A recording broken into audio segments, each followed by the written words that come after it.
Live from the Talking Joe Studios, it's Talking Joe.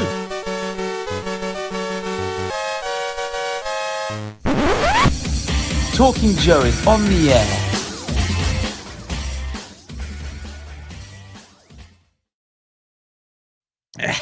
Hey kids, it's me, Mark, and welcome to Talking Joe, the G.I. Joe comics podcast. Today, this episode, we will indeed be talking about G.I. Joe, A Real American Hero, issue 317. Sometimes people call that 317.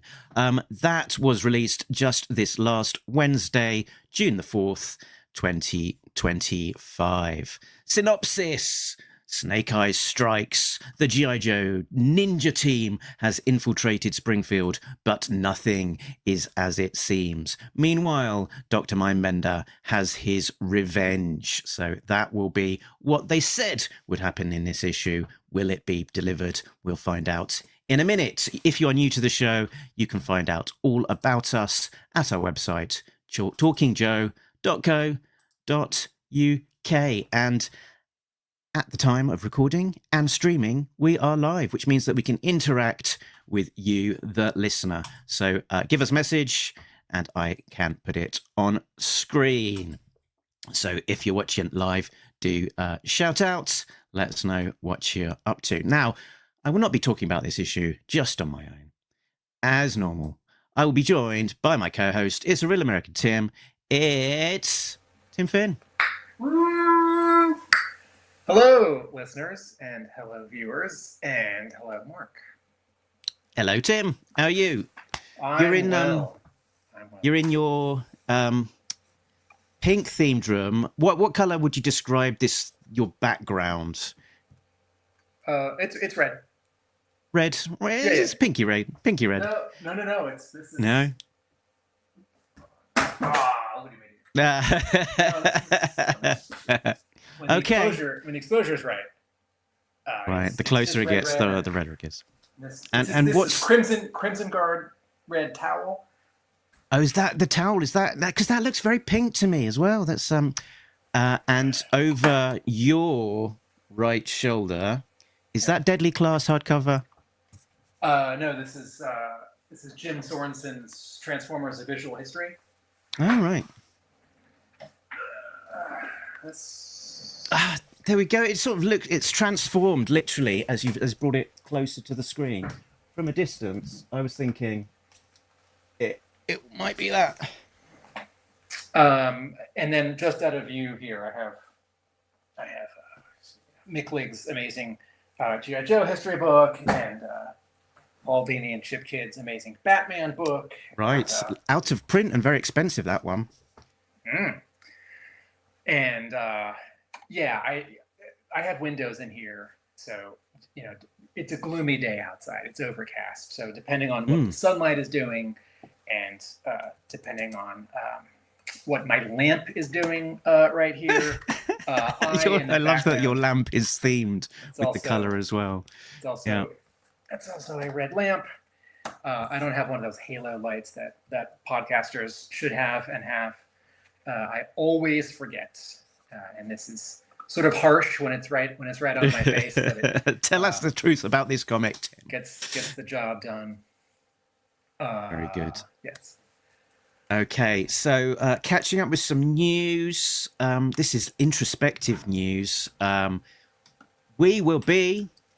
Oh no, let's do that better. At Joe Fest. Woo! That is going to be, from time of recording, 2 weeks away, right? If I'm not getting too confused. And if you're listening to this episode not when it's live, but when it shows up sort of in a normal way where podcasts go, that is a little over a week. 7 today's, and then yes, that's about a week. It's about a week later. And it has been revealed, Tim, that we will be talking to special guest Larry Hama at Joe Fest on Sunday, June the 22nd.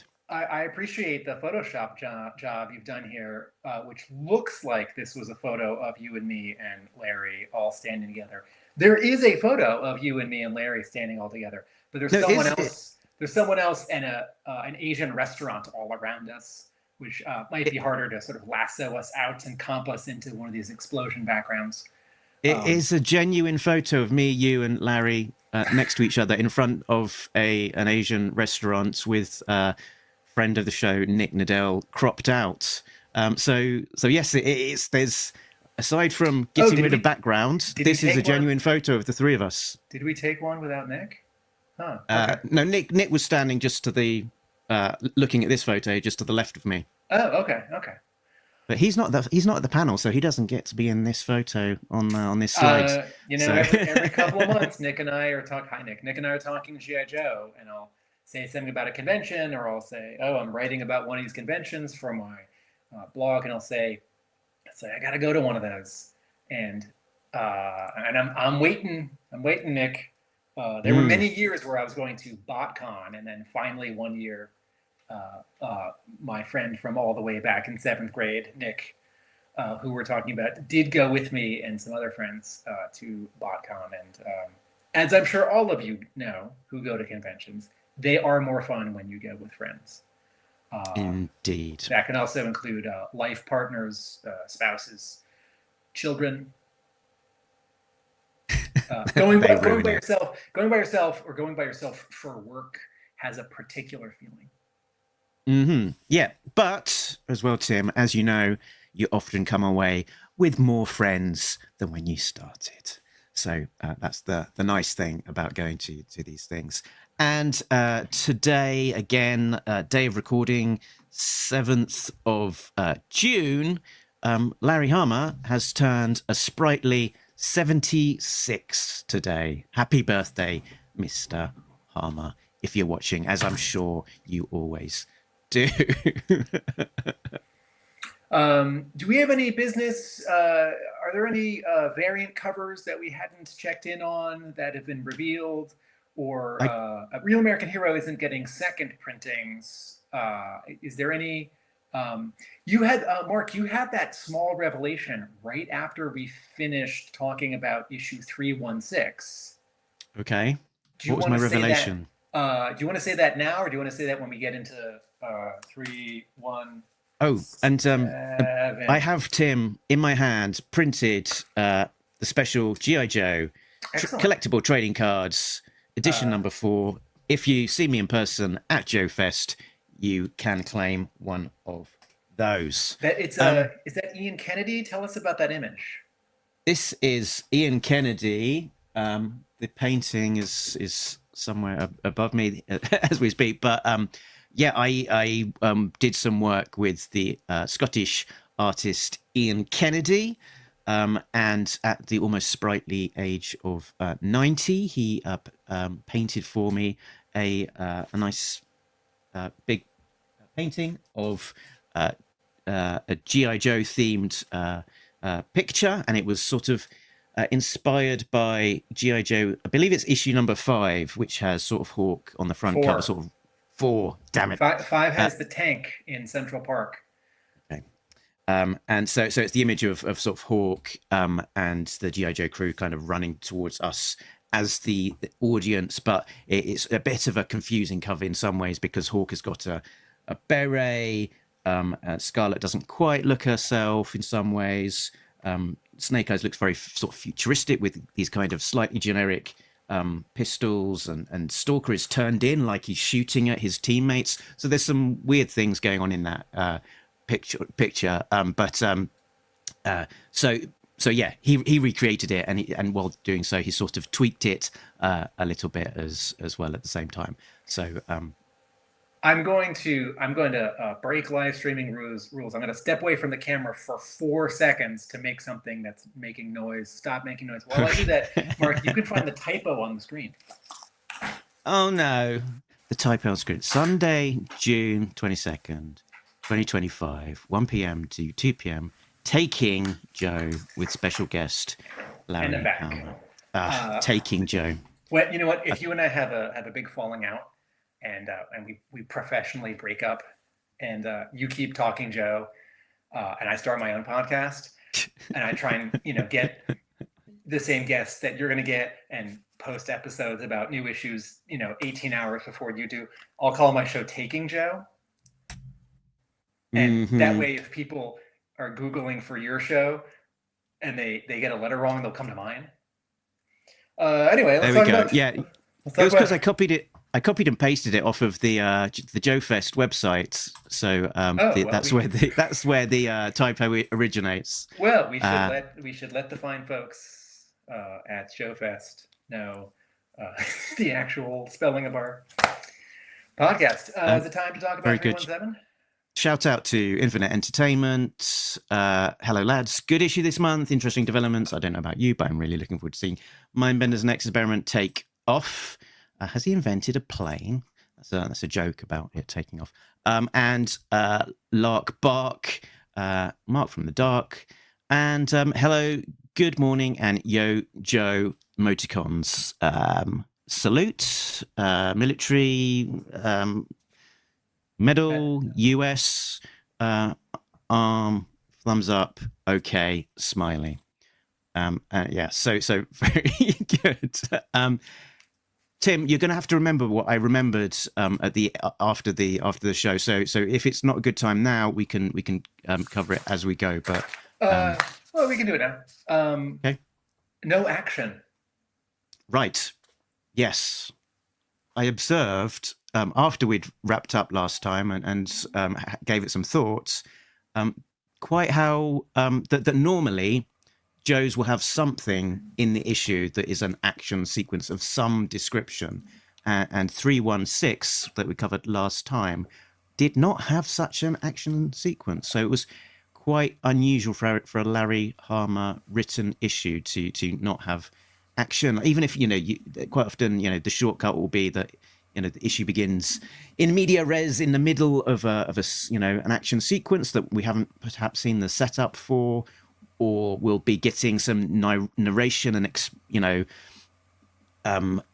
sort of plot download in the middle of an action scene as people are doing stuff instead of it's just being talking heads. But it was quite a lot of people talking and moving about, wasn't it? Yeah, no one punched, no one fired a weapon or a missile. The closest thing was in the last issue, Baroness raised was it a dagger? And then didn't do anything with it. And so maybe that's a starting point as a comparison to 317. Where perhaps some stuff does happen. Right. So we are talking about G.I. Joe, A Real American Hero, issue 317. It is brought to us by the creative team of writer Larry Hama, penciler Paul Peleteier, inker Tony Kordos, colorist Francesco Segala, with Sabrina del Grosso, flatter, letterer Pat Brousseau. Alex Antone is the editor, and publication design comes from Jillian Crabb, with production design Richard Mercado. Creative consultant is, as always, Diana Davis. And did you notice, Tim, a little error detected on this contents page or credits page once again?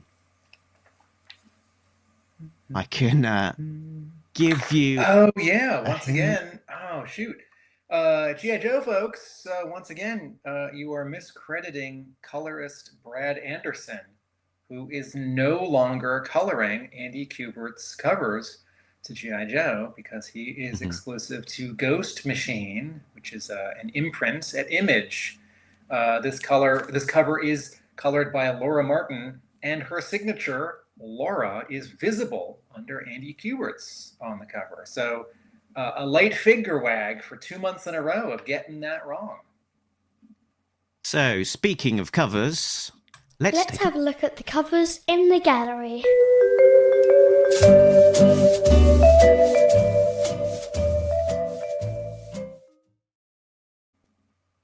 Cover A of G.I. Joe. What have I done with... I've missed my cover A. There we go. Cover A of G.I. Joe 317 is drawn by Andy Kubert and colored by Laura Martin. Dr. Mindbender in his new Larry Hama designed costume. There it is, which Hama revealed on social media 2 weeks back.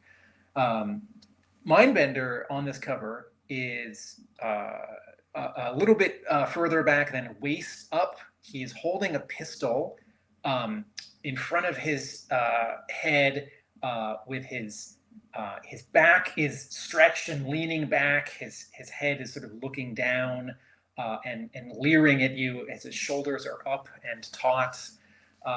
This is not a pistol that jumps out at me as a particular G.I. Joe character's pistol. Correct me if I'm wrong, Mark and listeners, viewers, watchers. Behind Mindbender are two Revanche. What are these, Mark? Yeah, they kind of look a little bit like Revanche cyborg ninjas, but then they've kind of got this Fu Manchu droopy moustache, which kind of visually echoes what's going on with Dr. Mindbender's upper lip. So yeah, I'm not entirely sure quite what's going on with these guys. So this is not Mark and I criticizing that we can't figure out what these costumes are, who these characters are precisely. I think this is Mark and I indirectly saying that Andy Kubert either here is getting to make up a little bit of what a character might look like, or is showing us a character who we haven't quite yet seen. We have in Chris Mooneyham issues early on in this run seen one or two sort of new Cobra Revanche character designs, and there's this one on page 1 of this very issue. This is not someone who showed up at the end of the IDW run. This is someone who showed up at the beginning of this Skybound run. So these two guys on the cover make me think of that guy. They have some, armor pads on their legs, and their arms are or their forearms and hands are sort of metallic. They have swords, not energy swords, not lightsabers. They have metal swords. And there's a compositional element that is happening in this cover, which is that this cover is very vertical. It's very up and down. Mindbender is standing. He's a little bit diagonal in his pose because of his spine, but Mindbender is very straight up and down. These two soldiers are very straight up and down. Their weight is evenly distributed on both of their legs. Their swords are straight up and down. This is not like how Storm Shadow's swords are on Mike Zeck's cover to issue 45. There are no diagonals here. And then the background is a little nondescript. There are some big circular lights in the top third behind the logo, which makes me think of an operating room, and also makes me think a little bit of a dentist's office, because Dr. Mindbender is a dentist. I think this is more about an operating room where Mindbender has been sort of remade with his the top of half of his head is now a metal dome, right? This is the part of his costume change that I haven't gotten around to yet. And it's a literal chrome dome. Yes, a literal chrome dome. So he's not wearing a helmet. It's not sort of larger than the silhouette of the human head. It is as if the top half of his head has been taken off and replaced by a half of a silver sphere. Mindbender's new costume has sort of metal tech gauntlets, black gloves. He keeps the chain accent from the belt up to his shoulders, which he has chains which pick up the sort of suspenders look of his original costume, and he keeps a bit of his color scheme, black and purple and silver, much less skin showing. He's no longer a shirtless villain with a cape. This is sort of like if you took Dr. Mindbender's 1986 color scheme and sort of ran it through the Brian Hitch Marvel Ultimates filter. And I say that as sort of a fun compliment. That's not me being snide or insulting. The new Mindbender has ribbing, sort of like moto style ribbing on his arms and legs. His boots appear to be the same from the Larry Hama design, although you can't see them on the Andy Kubert cover. And his mustache and his monocle are the same. The color scheme for this cover is a little unusual compared to recent covers, because this room is very red, very pink. The walls are red, the lights are red, and this cover pops in a way that if you have it next to other comics this week or recent issues of A Real American Hero, it looks quite different. I do like this color scheme a lot, and I'm a big Laura Martin fan, but I was wondering if the sort of purple of Dr. Mindbender and this crazy look on his face might have popped a little bit more if the overall color of the background had not been red, which very much agrees with purple, but it had been like orange or yellow or green. But that's just me sort of running at the mouth in my mental picture of what covers might look like with different approaches. Andy Kubert draws a really great kind of crazy face on Mindbender. His eyes are tiny, tiny black dots. The B cover is just his inks, and the inking on these three men, this one man and these two robots is, what more can you say that we haven't said about Andy Kubert's technical skill and artistic flair? His changes in line weight, his textures, like what's leather, what's metal, what's flesh, his sense of detail. There's inking detail on these three characters. There's very little inked texture and detail in any of the background behind them. It's a cool cover, and it's a little weird for G.I. Joe because it focuses just on bad guys. And again, like I said, it's so up and down vertical. Cover C is drawn and colored by Francis Portela. This is another of these, quote, camouflage covers where a dominant color of a character's costume sort of matches and becomes the background color, with some edge lines dropped out for sort of dramatic effect. Here's Scarlet with a smirk pointing her crossbow directly at you. There's a great twist to her spine, and the background color matches the sort of mustard yellow-orange of her sort of battle togs. Portela has a really nice balance of the flat color on these camouflage colors, the one color that is flat with no rendering, and then just a little bit of rendering on face, shoulder, hair, weapons, belts.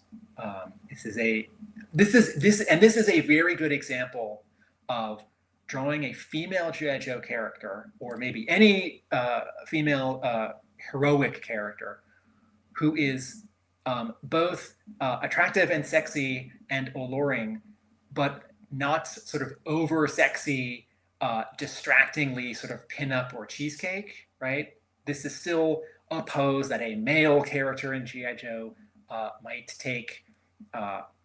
Scarlet's not like sticking her butt out or like arching her back like a swimsuit model might. And Greg Augustin cracks an amazing pun in the comments. Orange, you impressed how it's turned out? And yes, I am. This is a good, also in terms of sort of not drawing Scarlet as too much of a swimsuit babe pinup. Compare her waist, the narrowest point of her torso, to her neck, and just gonna pick a name out of a hat here. Think of a J. Scott Campbell drawing of Psylocke or Harley Quinn, and you can imagine that neck and waist would be much skinnier, and the waist might even be a little skinnier than the neck. Okay. I was just gonna say, J. Scott Campbell's a great artist, so I'm just taking an easy pot shot here. I saw on some of the boards that people were sort of complaining that this one was a particularly difficult one to find this time around. So potentially fewer copies are being ordered. and or it's just a particularly in demand cover that people are being a little bit more drawn towards this cover. So retailer variants this month for 317. We do have Clayton Crane back on another of his retailer variant covers being sold through his website, which typically do sell very quickly. This is of a Big Joe team, sort of possibly jumping out of, or certainly in front of a tomahawk. And he shared a video, a process video on his Facebook of him creating this image. And I do like seeing Clayton Crane's process videos because it sort of just makes it look so easy, particularly because it is so sped up that you think, wow, it's just sort of this alchemy that he sort of, you know, gets it down on the paper and very confidently and quickly seems to create these images. And he does seem to go at a pace in terms of creating quite a lot of outputs in terms of the number of covers that he does do. So obviously the video is very sped up, but I think he does seem to be a particularly confident and efficient painter in terms of producing these sort of images, and nice to see the process as well, because you can see quite the extent to what he is just using, like these analog methods of you know, ink, paint, I think bits of colored pencils to create highlights, and I think with probably a final sheen and touch up digitally at the end of it. I am not a painter, but I know that some painters start with one or two colors, and if you pay attention to this Clayton Crane time-lapse video, you can see that he's starting with black ink and ink wash, and then he uses a slightly aqua blue, and he's only putting that down, and then he uses this sort of peach color, and he's only putting that down, and then he starts adding, you know, the green of Airtight's helmet, or, you know, the sort of red of, is it Wild Bill's collar. And that's a particular approach where you sort of paint in monochrome and you add colors later, which when I see it happen, I think, yeah. But when I think about how I would do that if I was trying to paint, it's like magic to me, and I don't understand it. And next up, we have John Hebert with the third of his age lineups. Not well, the sort of the Marvel Handbook inspired group shots, front and back cover of the G.I. Joe team, primarily on the front cover, and the Cobras on the back. So it's a great year. We see a lot of those iconic characters. Duke. I thought I had both of those images on there. No, only one. This was a promotional image of the cover rather than the way that it appears as printed, which has got just the image, the logo on the front. So yeah, Spirit, Recondo, Duke, Ripcord in the back, the Skyhawk, the Deep Six and the Shark, Mutt, Roadblock, Blowtorch, Storm Shadow, Baroness. We see a bit of Destro on the left, Zartan, the Hiss, Scrap Iron, the Rattler. Such a great, one of my favorite, very, very, very favorite years, 84 for the figures released in that particular year. Something that I like about John Hebert's covers here is that he is inking with a lot of detail in mind on characters' faces and their clothing. There are many, many, many small lines to describe, you know, the edges and folds of fabric. And yet, because there is no background, it's all dropped out white. And because the color is not rendered, there are just two colors per sort of object, right? If you look at Duke's arm, where he's holding a pistol, There are just two colors there. There's the skin tone, and then there's a shadow skin tone for the underside. If you look at a Spirit Iron Knife's shirt, it's the same thing. There are only two blues. There aren't 3, and there aren't 17 across the gradients. And so, as busy as this cover is, it's remarkably decipherable, and that's an important balancing act.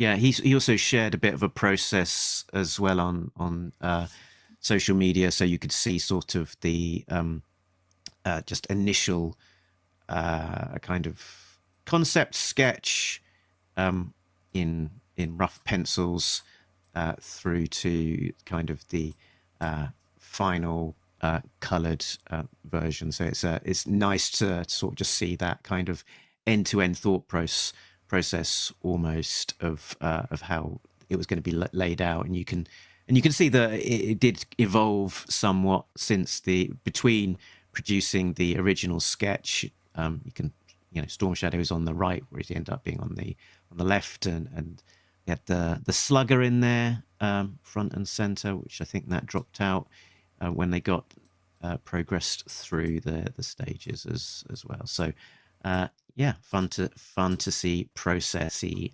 stuff there.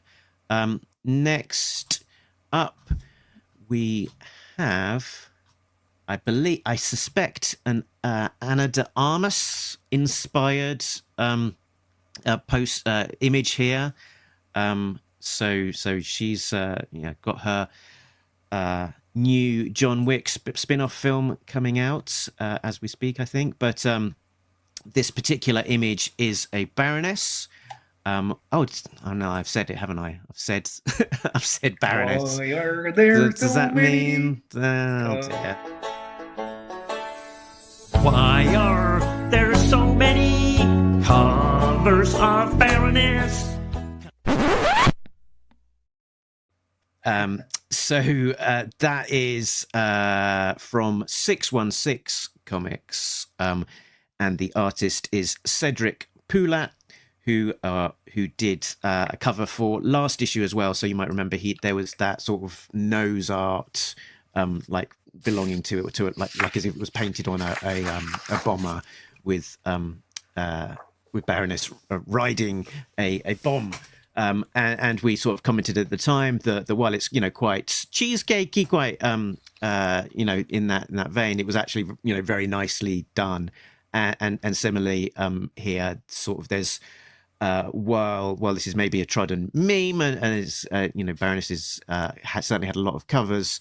I think that this is done relatively well, and they've got some interesting touches there, like in terms of how they, in the detail of the color on her face, it looks like she's got sort of tan lines around where she's been wearing the glasses, and then sort of the underneath the glasses, the sort of eyes are lighter. And I was going to share as well that I did a post on our Patreon where I highlighted this one, that one. I highlighted the sort of the meme of the "I Want You" for Cobra, which has appeared a number of times across lots and lots of different covers. So it was when we were reviewing this G.I. Joe Special Missions Cobra cover for Devil's Due that I prepared, that which had a Cobra one, obviously inspired by the famous World War One Uncle Sam recruitment poster, which in itself was inspired by the Lord Kitchener poster. We had Jason Edmondson, Cobra Wants You, for recruiting for Super 7, and I Want You 2007 JoeCon promo, a HasLab promo of Cobra Commander wanting you for the 2024 HasLab for the Rattler. Operation Raging River has a Cobra Commander pointing at you. It's not the first time we've had Baroness wanting us. She also was pointing at us as depicted by Greg Horn on the cover to Snake Eyes Dead Game. We've had Steve Kurth with both Cobra and G.I. Joe I Want You covers. Some more from Action Force, Flint needing us. Beachhead wanting us on the front cover of Frontline, and Scala wanting us for G.I. Joe, as well as some vintage ads with Duke wanting us for G.I. Joe in a couple of different varieties, as well as G.I. Joe looking for a few good men for the Parker Brothers video game adverts, and indeed Cobra Commander looking for a few good men, as well as Baron Ironblood wanting us to buy copies of Action Force Redux, or Cobra, while we're kind of in the Energon universe, Optimus Prime wanting us as well. So it's fun, but it's not necessarily the first time that we've seen this idea, let's say. It's also funny to me that, we're now so many generations removed from the original James Montgomery Flagg painting that, I've certainly never seen one of those posters in a museum. Maybe I've seen it in a history book reproduced very small in high school.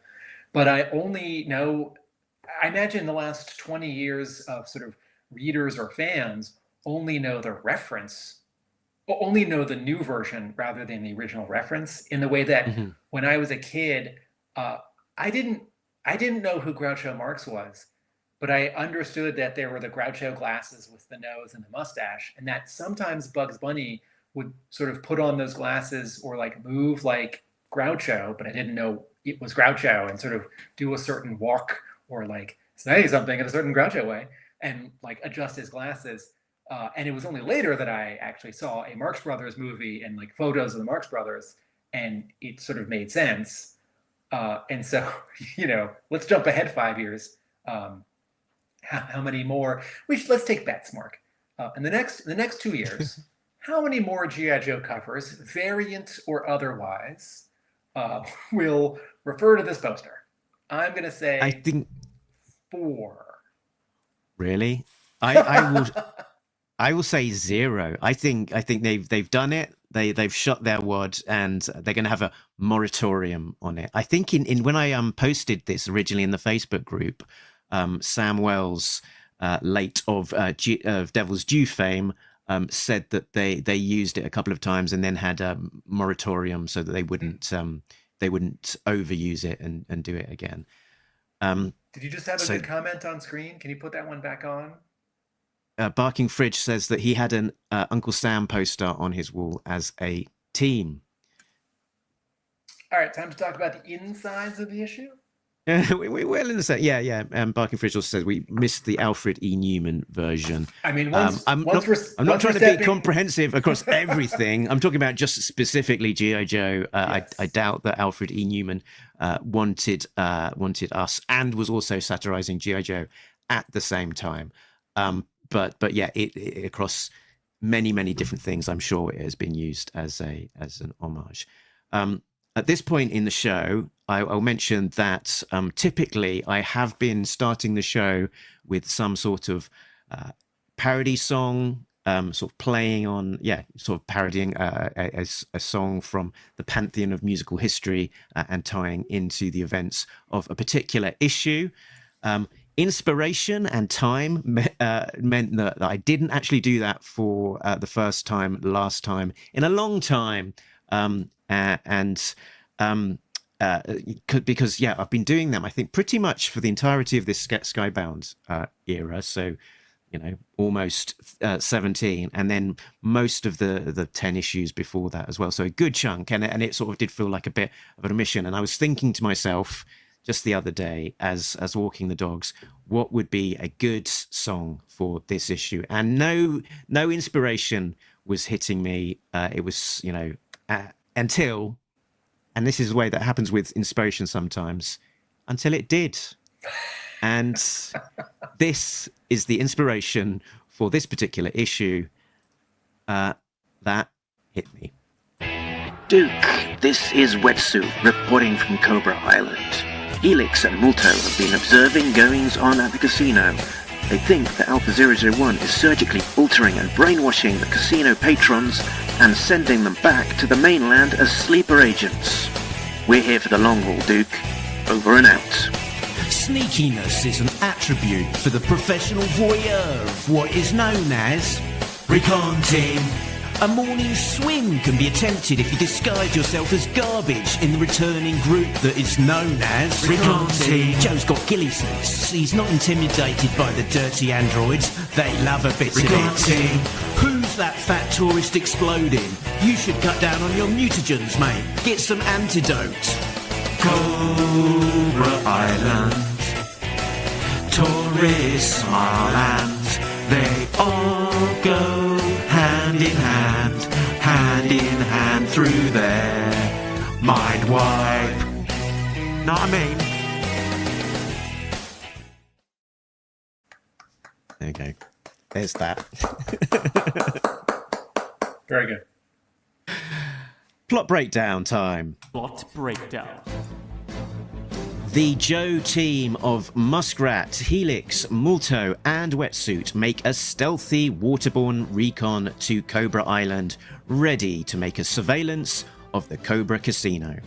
Meanwhile, in Springfield, the G.I. Joe Ninja team arrives, disguised as the Steve 241 family. Monty from next door arrives and invites Nina and her grandfather, aka Jinx and Sean, to a Cobra Youth Corps activity at the Senior Centre. Elsewhere, at the Revanche Dome in Baton Rouge, Dr. Mindbender has undergone a transformation, emerging stronger, faster, and with higher brain capacity, plus an updated wardrobe. He tests out his improvements with combat against a series of blue ninjas before talking to Alpha 001 and demanding to continue his work on the cloned Serpentor in a new lab. Their conversation is interrupted by a demutantized casino visitor glitching out. They are terminated, and Alpha 001 erases the memories of the guests that saw it. The G.I. Joe team, however, did see it, and they report back to Duke. Elsewhere, in Scotland, Destro proposes a deal to Cobra Commander. Destro speeds along his negotiation with Cobra Commander via a bit of torture, with a remote control that triggers pain receptors. There we go, Tim. 317. Before I say anything else, Mark, I'm going to make a comparison from page 1. And just as the episode was starting, I emailed you a JPEG with this panel. So I replied to your email where you sent me the link for this episode. So if you want to, while I'm talking, have that ready. So my broad strokes reaction to this issue is that a lot of things happened. It's a little bit like the previous issue. There isn't no fighting or action, but there is just a little bit of fighting and action. An old lady's head gets blown up, but it turns out that she's some kind of cyborg. And there's a little detail that you folks may have missed, which makes her execution less horrible and more acceptable. And then there's this half-page sequence of Destro and the Baroness zapping, torturing Cobra Commander, pick your verb. But otherwise, as with the previous issue, characters move from one place to another. Characters change clothes. Both Joe, both Joe and Mindbender in this issue change clothes. And it's funny because we are so many issues away from the sort of the long plot that we had in, I don't know, like 291 to 300, or 287 to 300 with the casino on Cobra Island. And here we are back at the casino on Cobra Island. And this is not a criticism. This is not me saying, Larry Hama's out of ideas. He keeps, doubling back. I think this is something that happens. I think this is something that is interesting him. And so he wants to go back. And also, like we mentioned in the last episode, sometimes for Joes take a long time getting back across the Gulf of Mexico.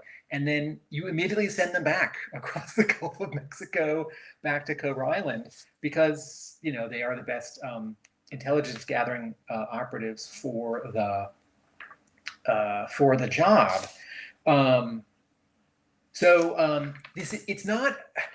I've used this term before, and it is an imperfect term, and I don't want to overuse it. But I think some issues of G.I. Joe feel like transition issues, where we're between a big fight and a big fight, or we're building up to an anniversary issue, or characters are moving into place and discovering some things, but the thing that they're discovering hasn't yet climaxed. It hasn't reached a peak. And this is not to say that such issues are inherently less interesting or less valuable. But, Hama has said, and we have reiterated that, he writes this comic where there's an A plot and a B plot, and they're progressing. And then, an issue or two later, there's a C plot that starts. And then an issue or two later, the A plot wraps up, and the B plot becomes the A plot, and the C plot becomes the B plot, and then he introduces a new C plot. And this issue is a good example of that, because we have the recon team, we have the ninjas back in Springfield, and then we have Mindbender. I take that back. There was one more bit of fighting in this issue where Mindbender struts his stuff, shows off his new abilities, and beats up some blue ninja. Yes, it is not like last issue where there's no action. There are 3 different kinds of action in this issue, but it does not feel like a big action issue. Mark, do you have any overall reactions? Yeah, it's a similar sort of idea, I think, is my high level reaction to this. And I think this, when I was talking about sort of creating my little parody song and sort of struggling initially for inspiration, I think and same with last time, part of that is that there's a few things happening, and they're all doing their little bit of moving the plot along. So it's harder to say what is the main focus of this issue, what is the main sort of takeaway. I guess possibly it's the new look of Dr. Mindbender and his new togs, given that he's on the cover and he does have a little bit of real estate. But I felt that the more interesting story point perhaps was the recon team, which is why I focused in on that. I am surprised that there wasn't a variant cover of this issue using that Larry Hama sketch of Mindbender's costume. And I might be thinking too literally by comparison, where is it 246 from the IDW run, where with Larry, the Jinx and the Dawn cover. Yes, yeah. Larry Hama had sketched Don Marino's G.I. Joe costume, and he'd colored it in too. So there's some black and there's some red, and he had some call outs on it, and all the background is just white paper. And maybe everyone likes the ninja and the new female character who is very much like Snake Eyes, and Mindbender is not as much of a draw, even though he's an established character. So maybe Skybound crunched some numbers and thought, this isn't so valuable of an image, such an exciting change for this issue that we should make a variant cover of it. Or maybe they said, IDW did that. We don't need to do necessarily what they did. Perhaps it's a shame though that they didn't stick it in the back of the book, so that we've got it there as a official part of the published. Maybe comic. Someone needs to send an email to editor Alex Antone. Antone runs with phone, and say, hey, who designed Dr. Mindbender's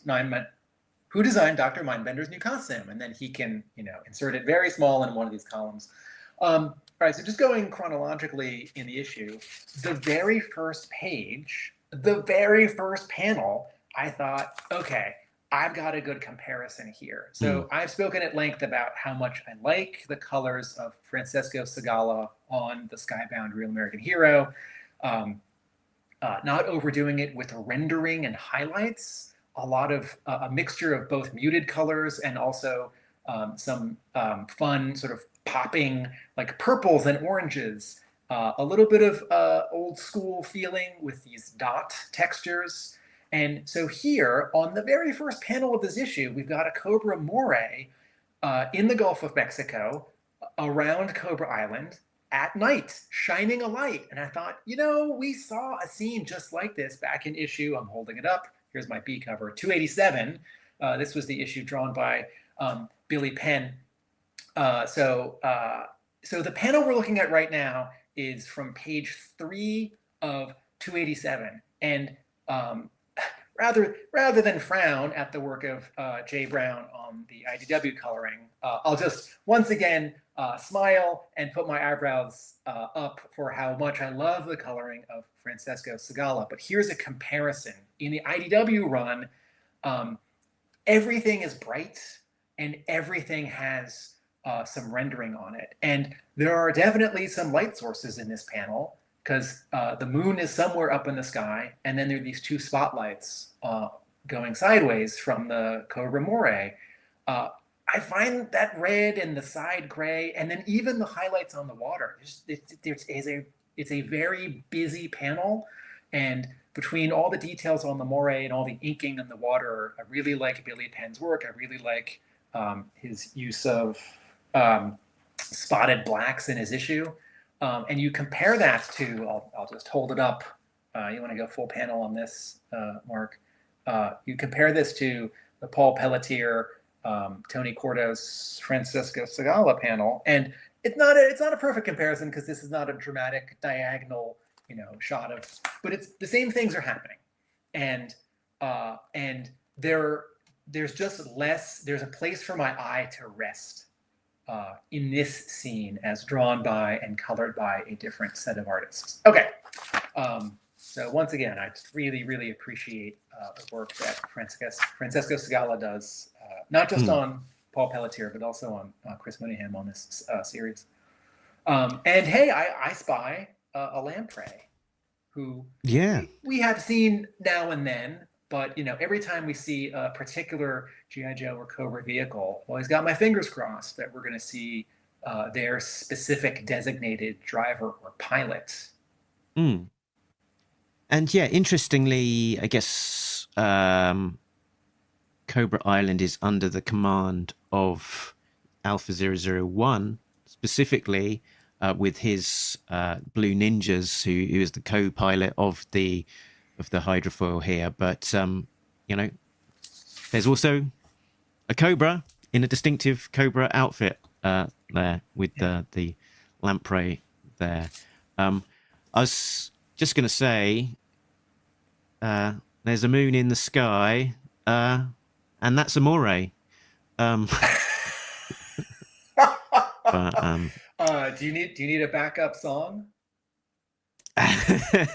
we don't need to. That's great, Mark. So while I'm thinking about color, if you turn the page,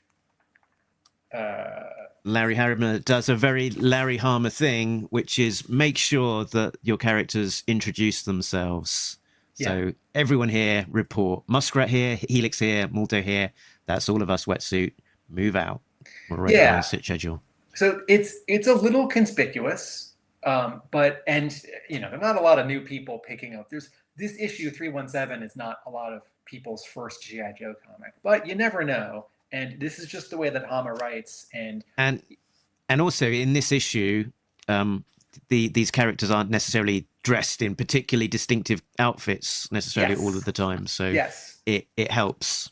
So, but something that I really like in terms of color on this page 2, is that all 4 Joes are in wetsuits, but Wetsuit gets his specific costume. He gets his orange and blue, or orange and aqua and light gray costume, even though you only see a tiny bit of it because of how they're poking out of the water. And the other 3 Joes are in sort of Torpedo's outfit, or a generic, less specialized, more camouflaged costume. And that's just a small thing that I really appreciate, because I always want Joes to be in their costumes as much as possible, even if they're going to be, underwater or in the Arctic or sneaking around at night, even if they're going to be covered in ghillie suits. I still want to see their specific costumes, because part of me is thinking, that's so much of what makes this character, this character. Their details, their color scheme, their gear, and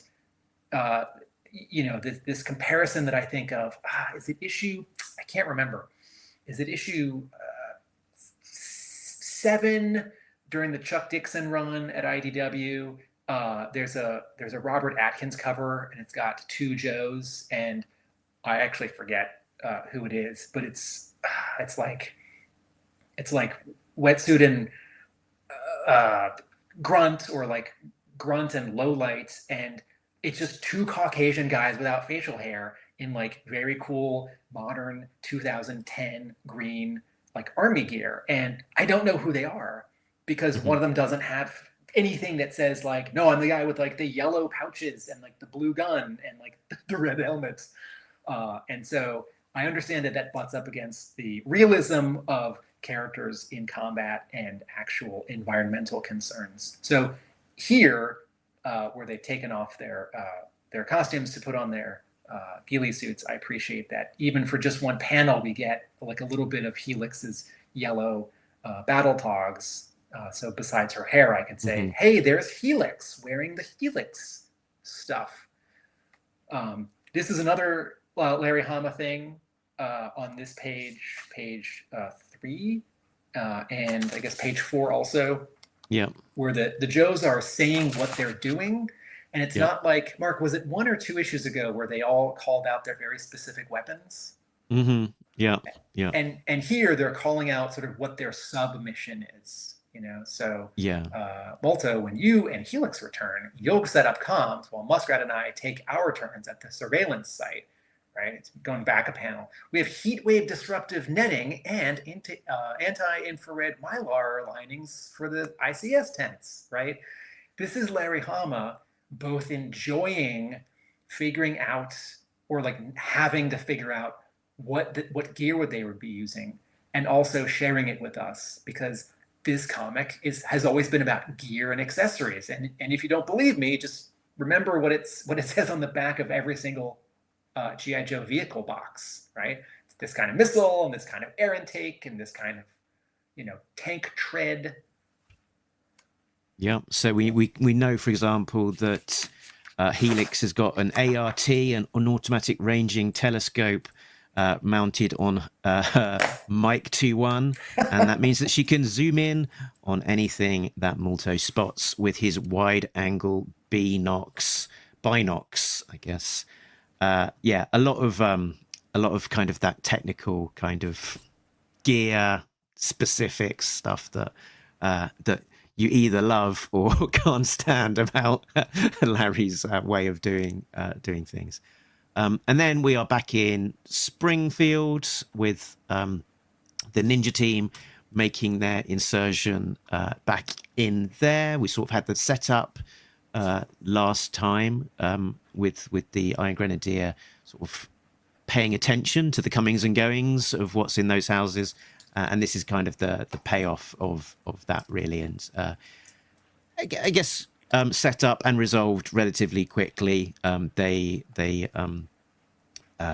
are able to get back into the house without too much challenge there, but it's an elegant way of reminding us of the plot point of what's going on, that the Ninja team getting back into Springfield and being checked up on as they do it.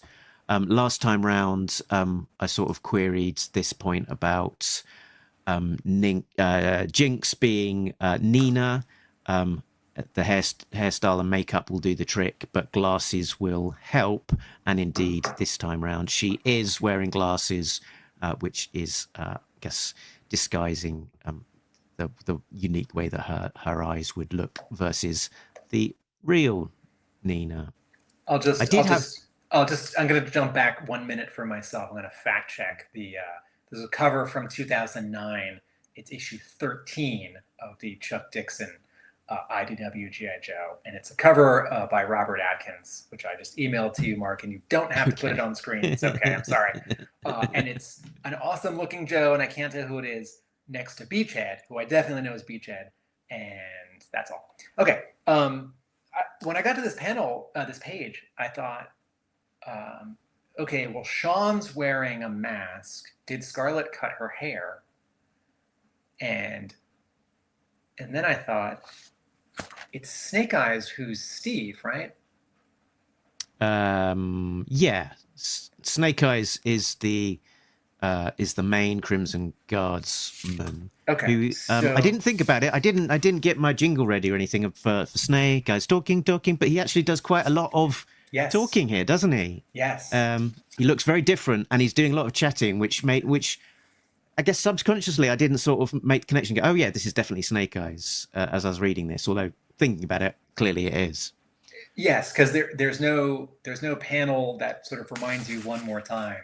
Snake Eyes is disguised as the dad, as the Crimson Guardsman, or there's no panel where he's like just for a moment putting on his Snake Eyes mask and visor, and he's got several word balloons here, and I thought, okay, is this Larry Hama getting more? I don't think the word is comfortable. I think Hama's already comfortable with this. Exercising more this idea that listener Squishy says Snake Eyes is super chatty this month. So I think Hama is either just exercising this ability that Snake Eyes can now talk. So why doesn't he talk that much more? Or Mark and I had noticed that new Snake Eyes, since he came back from the dead, doesn't talk a lot. He tends to say sort of one sentence at a time, sometimes just sort of one sentence per issue, and it sort of impacts because what he's saying, he's not chatty.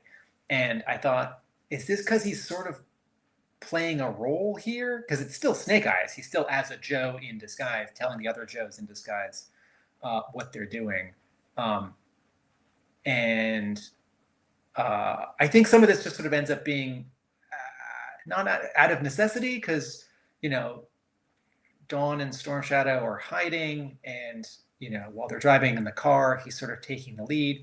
Anyway, I noticed it, and I'm still getting used to Snake Eyes talking. And as the aforementioned friend of the show, Nick Nadell, who's a producer in New York and who is editing my G.I. Joe book, said to me when talking about this run of issues, I will never get used to talking Snake Eyes. And I don't think that's a major criticism. I think that's more an observation. And I share that feeling. I will never get used to talking Snake Eyes.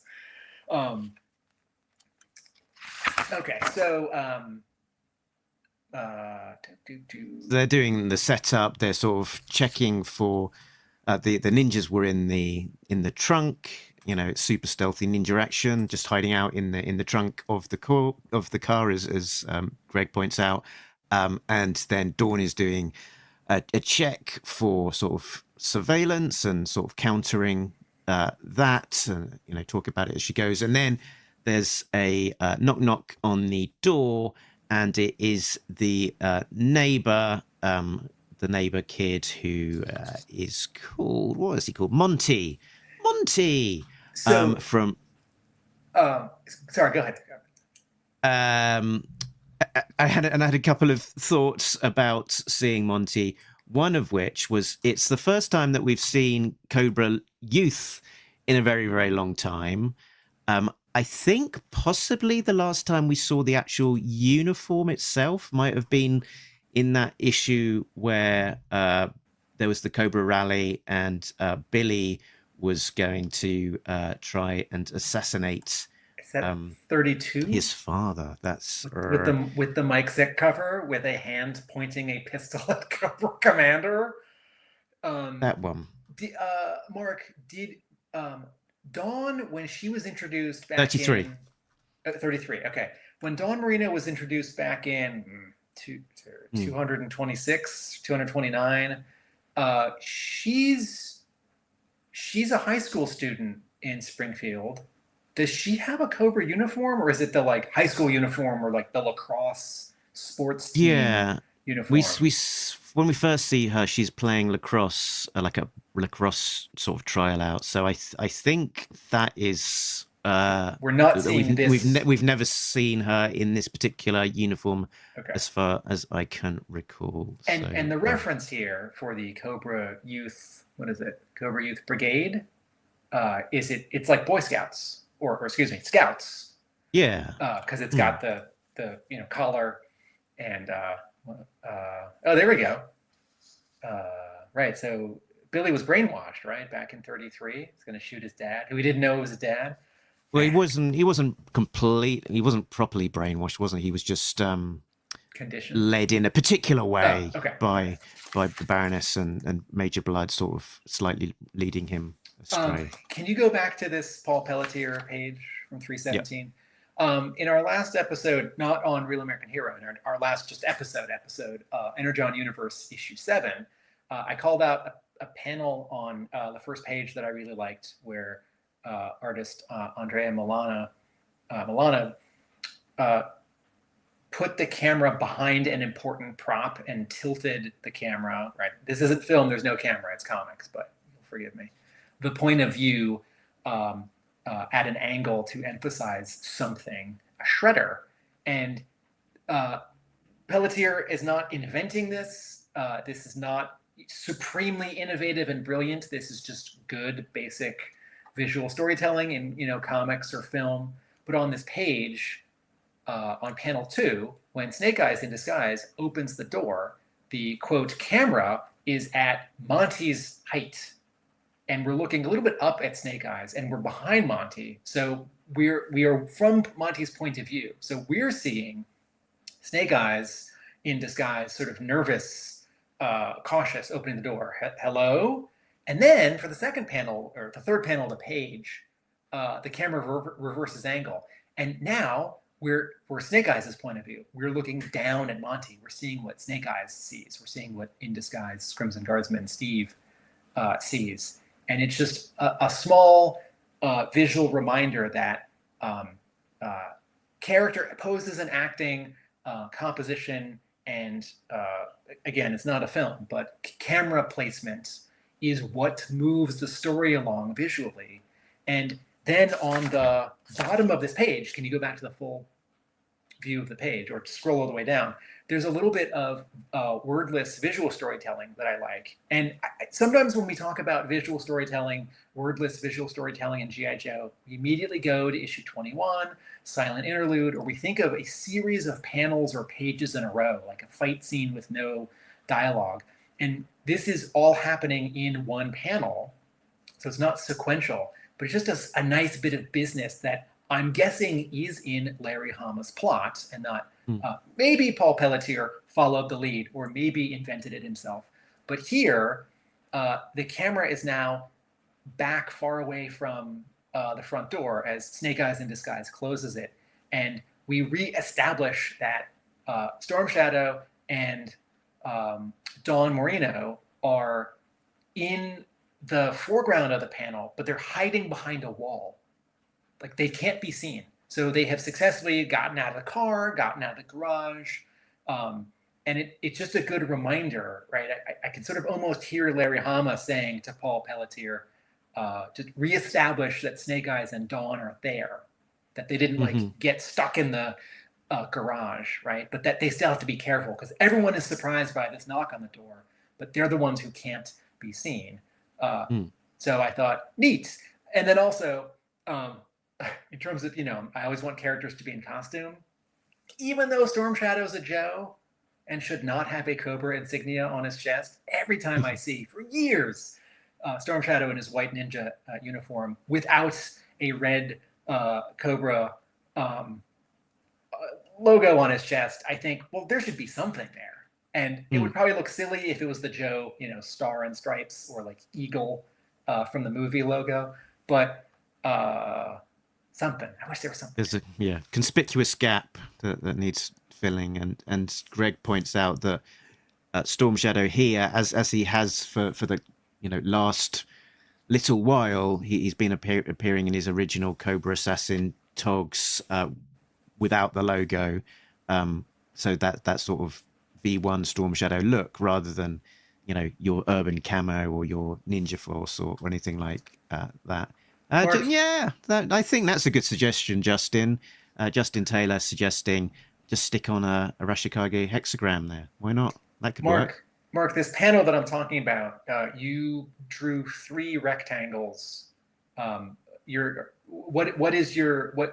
what point are you making here with these sort of three outlines? I'm just sort of noting that they're sort of paying attention and tracking to the sort of different, I guess, panes that we've got of action here in this particular scene. That outside and blurred, we've got the three characters outside. So Sean in the wheelchair and Nina and I guess the neighbor.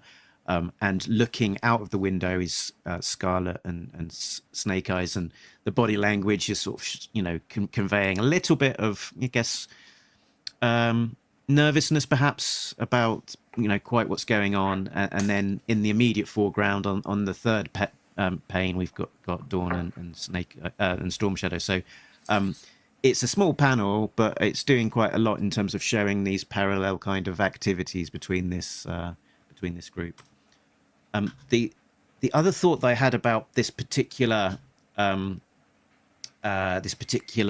scene was the fact that Monty does look like an annoying, inquisitive neighbor getting in your business, and Nina is going to need, aka Jinx, is going to need to be on her very best. Kind of disguising to keep up the pretense of being that neighbor that probably Monty has spent a long time annoying over the course of the previous time. Who's Eddie Haskell? That's the neighbor kid on Leave It to Beaver. And okay. I wonder if in writing this Monty character, Larry Hama is thinking a little bit of Eddie Haskell. Yeah, when I got to this panel, I thought, okay, this is where the Joes have to be careful with what they say, because if Monty's their neighbor, he knows them, or some of them. So he might inadvertently ask some innocuous question and they answer wrong, something like, oh, let's go to the soccer field. It's like, where's that? And then Monty thinks, oh, Nina plays soccer. Why doesn't she know where the soccer field is? They're Joes, they've infiltrated. Okay.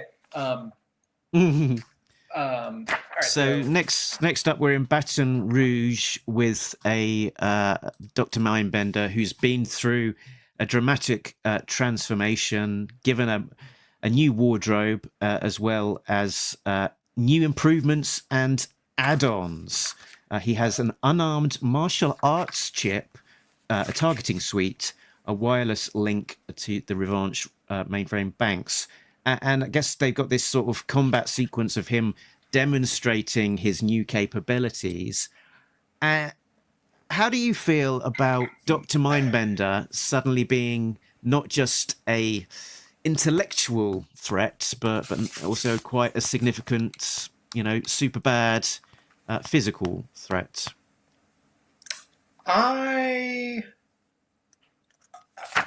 It doesn't immediately work for me, but it is given a logical reason, and Hama has demonstrated over and over that he is going to use Dr. Mindbender. And in the letters page, someone even votes for a return of characters like Major Blood, and I think how would this scene feel differently if this was Major Blood or Scrap Iron or Tomax? And I think I'm not that interested in seeing Mindbender fighting, but it does make sense that he could suddenly fight. And now that I think about it, with his original shirtless uniform, he had muscles. Yep. So I don't, we never saw him. To pull off a look like that, you've either got to be pretty, pretty physically stacked and buff, or just like super body confident. Yeah.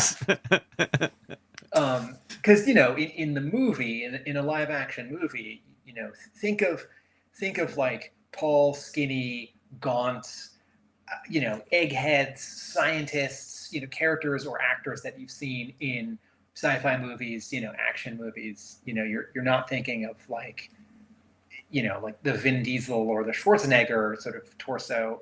But anyway, actually, can you go back a page earlier? because my comment here,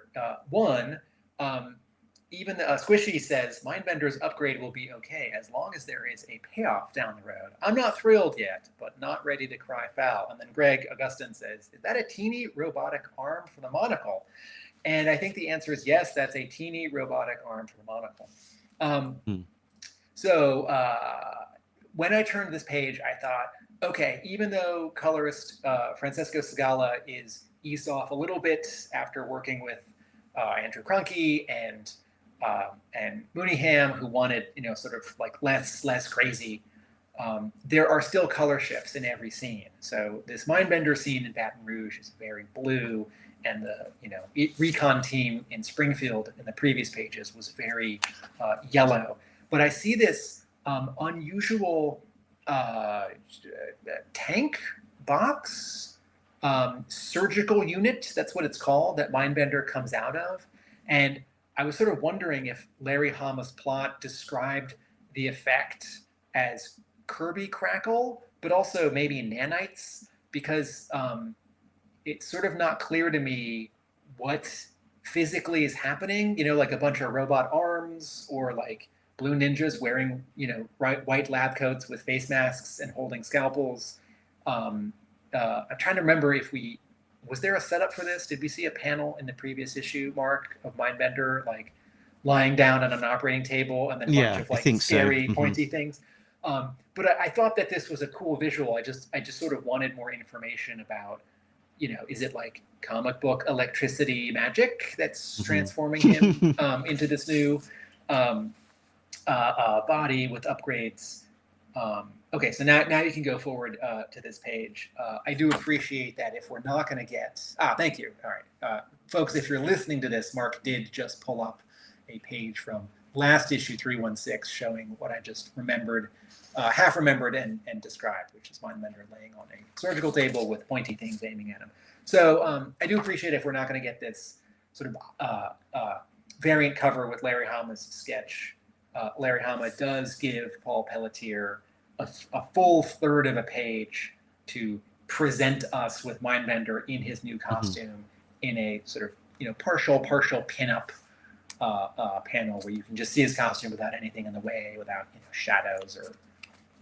Yeah, and Mindbender as a character in the comics, in their particularly the ARAH universe, has really mostly just had one look, which is that V1 with the bare chest, the suspenders / braces, codpiece and purple trousers, etc.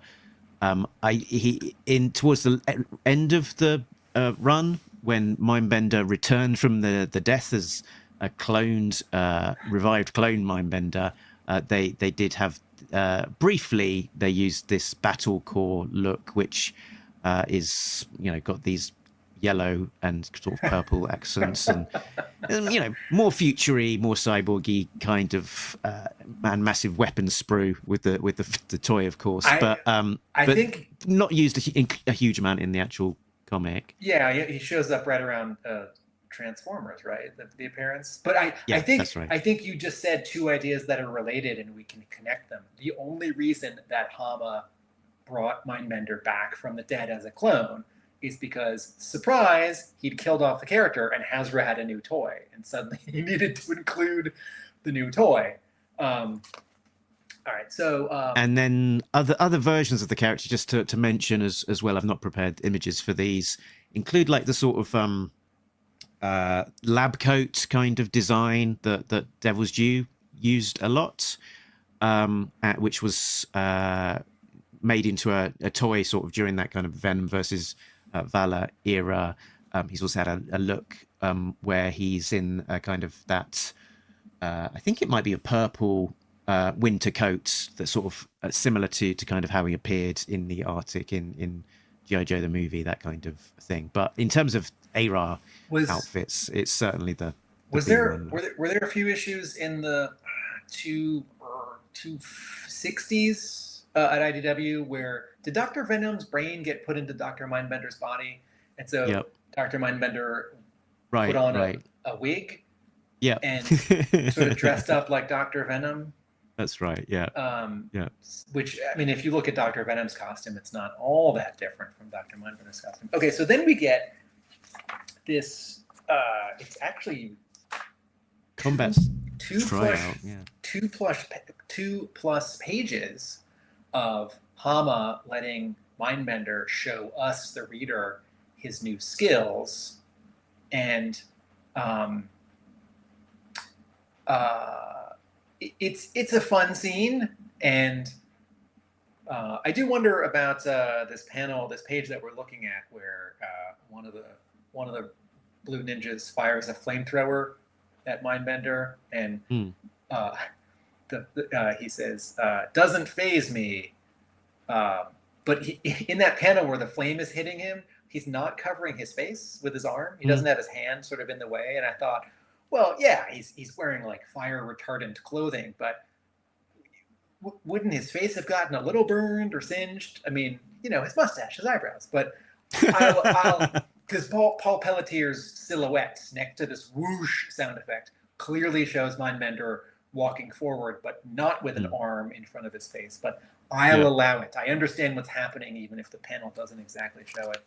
And this sort of sequence does feel a little bit tropey at this point as well from Hama. It's a kind of idea that he's used quite a few times in terms of establishing a new big bad or a new look and sort of showing how cool it is. So in the last few issues, we've had it a few times for sure, that there was we were introduced to Betty, the casino bot, towards the end of the IDW run, and they were sort of showing off her capabilities and, opening up her arm and firing out bits from her arm, and then she's, this new unstoppable kind of force until she's not. And then the new mutant blue ninjas as the new big bad, and how badass they are in combat and demonstrating their capabilities until they're not. And even Snake Eyes sort of establishing his kind of new look and new gear loadout with the visor for that issue a few issues back, which had Snake Eyes on the front cover, sort of surrounded by cobras on the ground and stuff. A training combat sequence showing off his badassness and his new kit. And there's, I'm sure, more that I'm not remembering. So it does feel again like a kind of a familiar kind of comfort blanket area of establishing a new look and sort of testing out those capabilities and showing how bad a particular character is, and until it maybe that level of power is quietly forgotten about. When this, I sort of said what I have to say about this scene and Mindbender's new costume. I do wonder if, as the classified toy line finishes up redoing all of the 1982 to 1994 G.I. Joe costumes, will it look to any of the updated costumes that only appeared in a comic book? And this would be a fun design to see at the 6-inch scale. When we go to the next page, so we're back on Cobra Island, and we're now seeing up close what the recon team is seeing, but we don't know yet until we turn a page that the recon team is seeing this. And there's two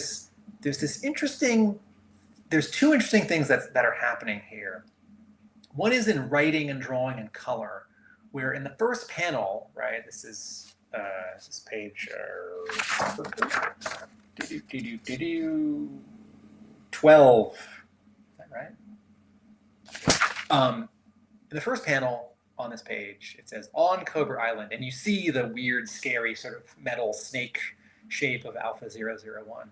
And it says, "I am your host, Alpha 001, and I hope you enjoyed your stay at ARAH Casino and Resort." And so this is objective. This is what is actually happening. Tourists are coming out of the casino and they're about to get on a bus. And then in the next panel, with a similar word balloon treatment, Alpha 001 continues, and we certainly hope you all tell your friends about the wonderful time you had. But now, instead of being drawn as this metal robot snake with a scary face, it's drawn like a tourist attraction social guide. You know, like the guy who works at the hotel who like leads you down to the beach to show you all the amenities, right? Beard, mustache. It looks a bit like a cravatted Adam West Batman with an extra beard.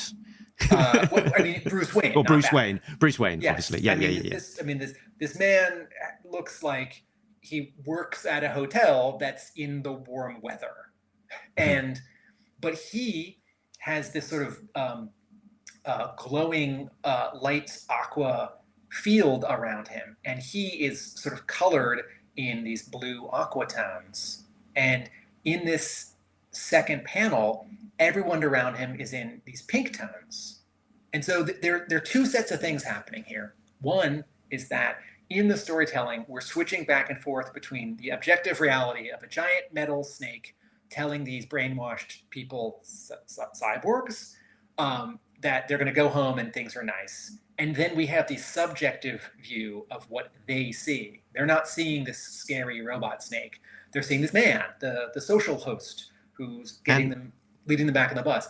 But also, color artist Francesco Segala is imbuing this whole scene in pinks because, every 3 pages, when we move to a different location, he picks a different color to be the dominant color, and why not pink? And B, I think this is a reaction to the pink color of the whole casino building in and of itself. And I keep forgetting that the Cobra Casino is pink, but you flip back to page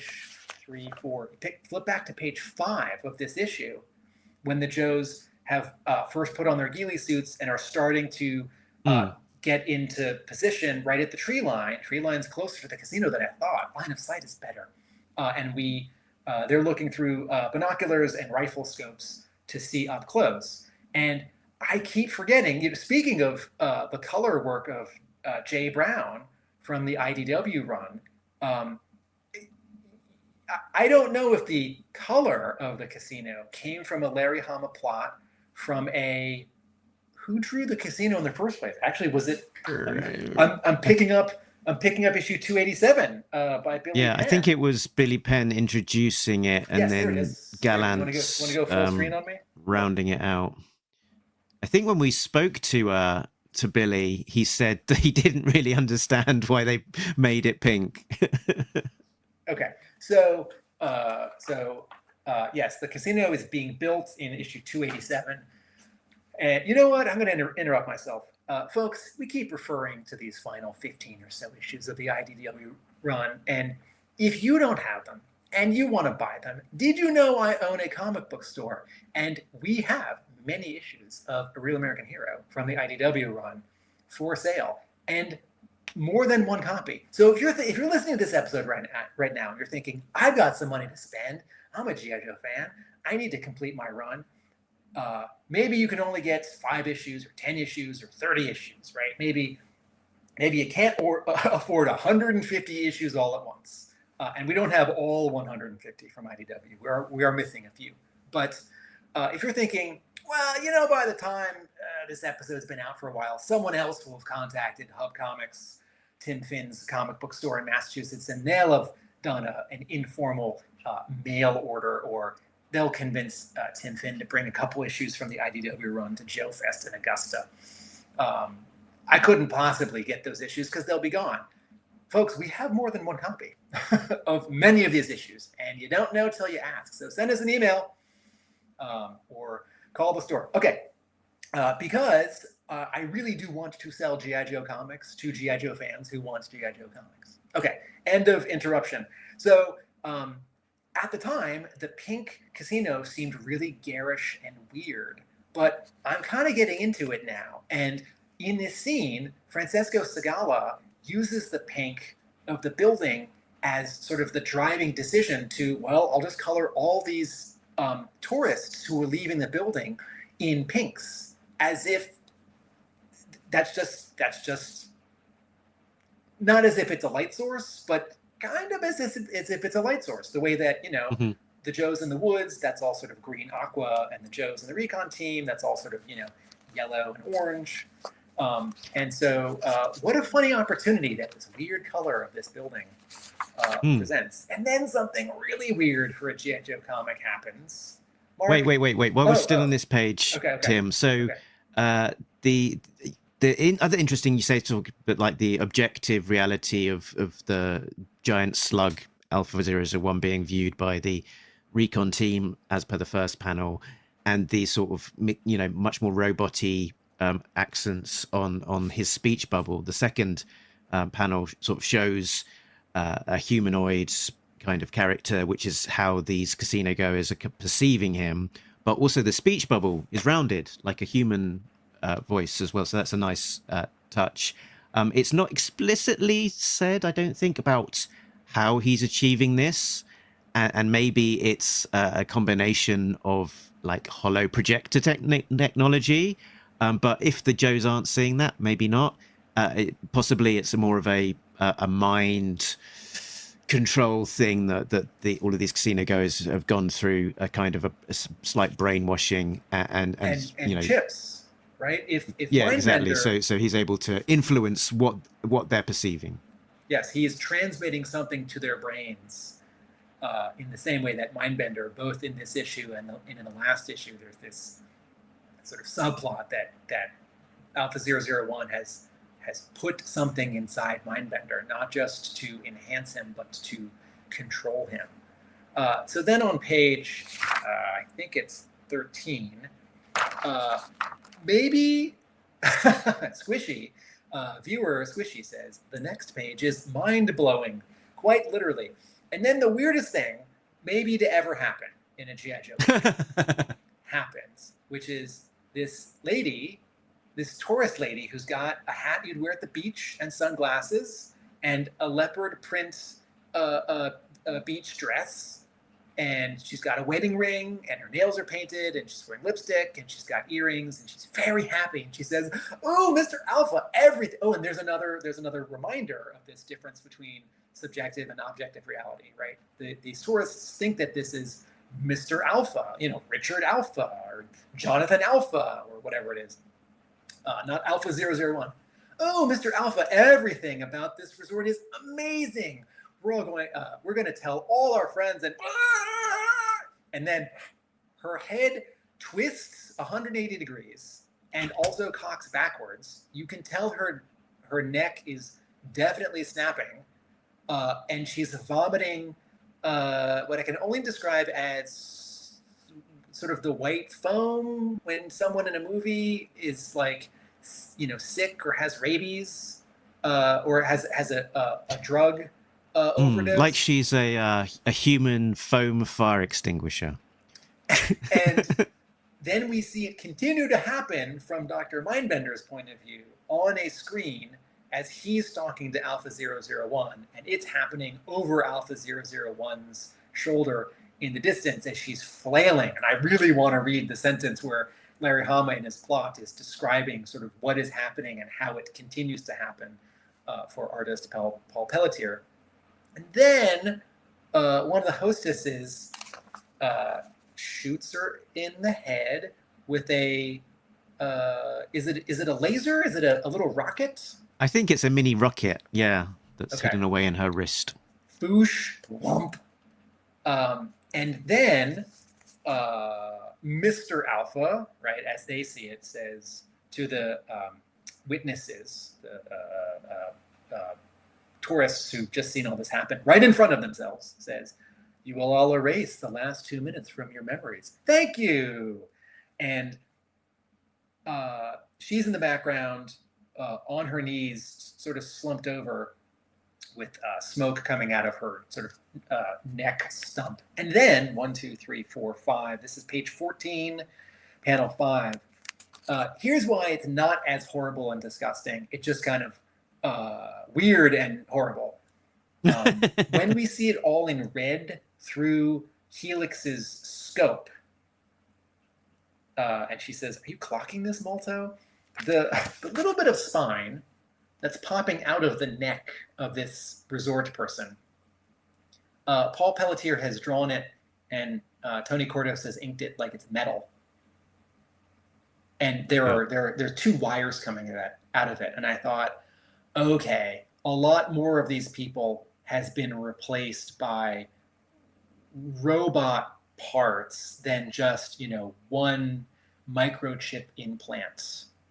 And then I thought, oh wait, is artist Paul Peleteier sort of exaggerating, extrapolating too much? Is this like not actually in Larry Hama's plot, that they're really just sort of brainwashed people? Well, did an issue or 2 ago, did their quote enhancements, were those specified? So if you're worried about this comic book being too gory, right? There's a lot of orange and red on these pages, but it's because we're looking at sort of heat signatures, and there's like the fire of a rocket blowing up. It's not gushing blood. And if it's okay to kill a robot and less okay to kill a person, well, this is a robot. So, Mark, any thoughts on this sequence? Yeah, it was, a little bit surprising to see, quite unusual. Yeah, I guess I was probably relatively shocked for at this sequence appearing in G.I. Joe. I didn't necessarily pick up the thought that maybe she's less than human. And also, I guess, given what is happening to her head, you could probably also look at it, the case, slightly less of a case of maybe the casino bots blowing off her head and possibly more putting her out of her misery as well. That possibly it's a little bit more humane than just a pure head explosion murder. But Hostess 023 really is the hero of this scene for making sure that this casino goer wasn't suffering. Yeah, and she died happy. She died thinking that, as she said, everything about this resort is amazing, and we're going to tell all our friends. And it sort of follows. It's followed up later on with the Joes reporting back to Duke and establishing this plot that may become a thing, or might not necessarily lead to a huge amount of extra things happening. But I guess it gives something in the armory for Hama to call back on, which is that the Joes want to follow up on finding out the addresses of all of the returning tourists, and kind of figuring out what happens to them on their return. And in the final panel of page 19, Muskrat, Wetsuit, I don't know which one, they're both so cool, they wear the same things. If only one had a beard. Anyway, or an eye patch, or a dog, or parrots. Anyway, Muskrats, or it's probably a Wetsuit. Anyway, says, we think Alpha 001 is surgically altering and brainwashing the casino patrons and sending them back to the mainland to be sleeper agents.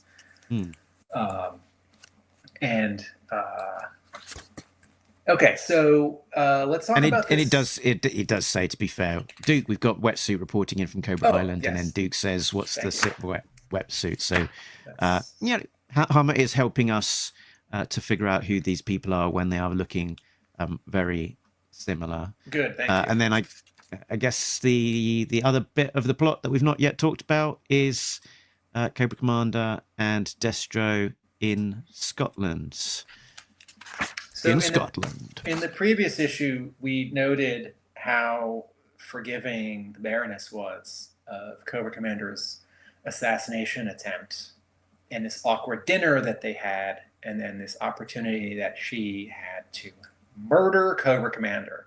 And Cobra Commander has many times turned on Destro and the Baroness, and they should definitely murder him. But despite all that forgiveness, Destro has, while you were under anesthesia to deal with your wounds, we implanted remote neuron triggers and a number of nervous system nodes. Lots of people getting metal technological things getting put in their bodies. Tourists off the coast of Florida and Cobra Commander. And we're sort of reminded in the letters page about metal things being put in Destro's hands, which we thought maybe had been forgotten. And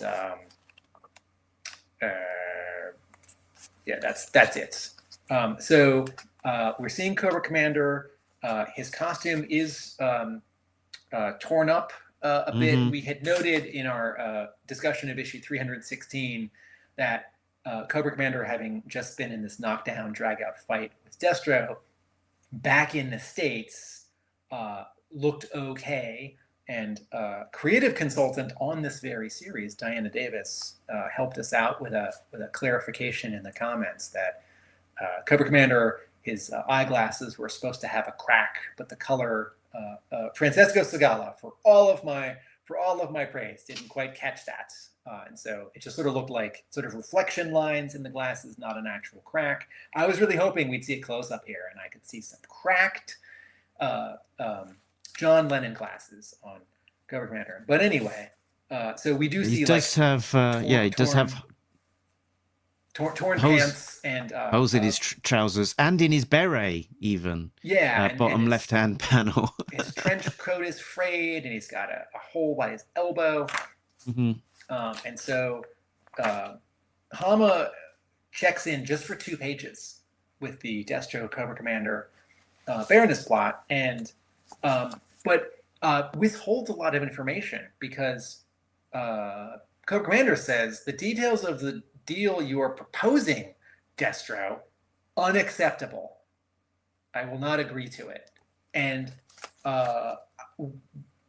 do we know actually what the deal is? Was it a hypothetical in the previous issue where someone said, "Oh, he's gonna make Cobra Commander"? Yeah, I think he said, over. We're going to need to talk about the terms of our, deal or something like that. So we don't know what that deal is.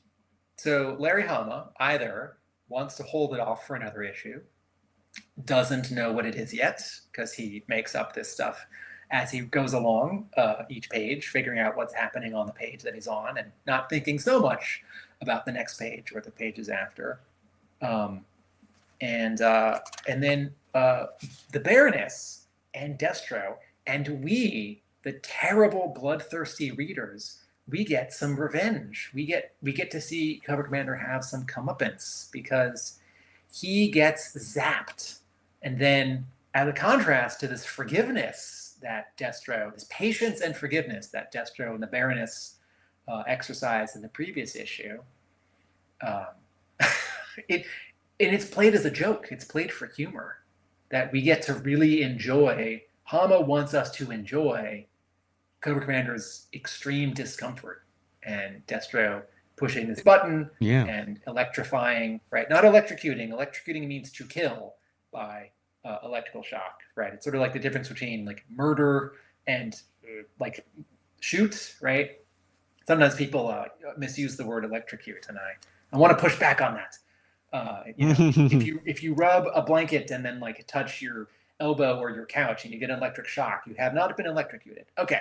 Destro says, and yeah, it's more than just discomfort. The triggers are in pain reception centers and induce a magnitude of agony quite beyond normal perception. And Cobra Commander says it is excruciating. And so Destro says, "This is quite unpleasant. Should I stop?" And the Baroness says, "Heavens no, I haven't been this entertained in years." And she smiles, and it's a close-up, and there's a yellow reflection in her glasses. Did I mention she's smiling? Right? So Hama is making us a little bit complicit in this terrible behavior. And it's pretty small on this page, and it's not, you don't see her on the previous page, but she is still in a wheelchair. But she is back in her Cobra costume, right? In the previous issue, wasn't she in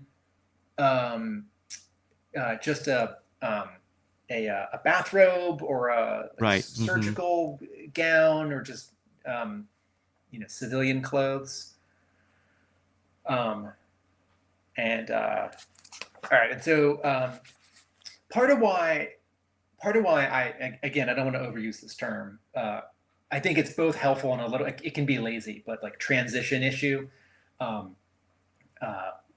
This issue, G.I. Joe, part of what makes me think this is that the first page does not start with like a chase or a fight or a flight, someone running from something, and the last page doesn't have that, nor immediately promise it. I don't feel like, the final page of this issue isn't someone saying, "We attack at dawn," right? Or, like when the Joe's round the corner, the landmines will explode and they won't know they won't know what'll have hit them.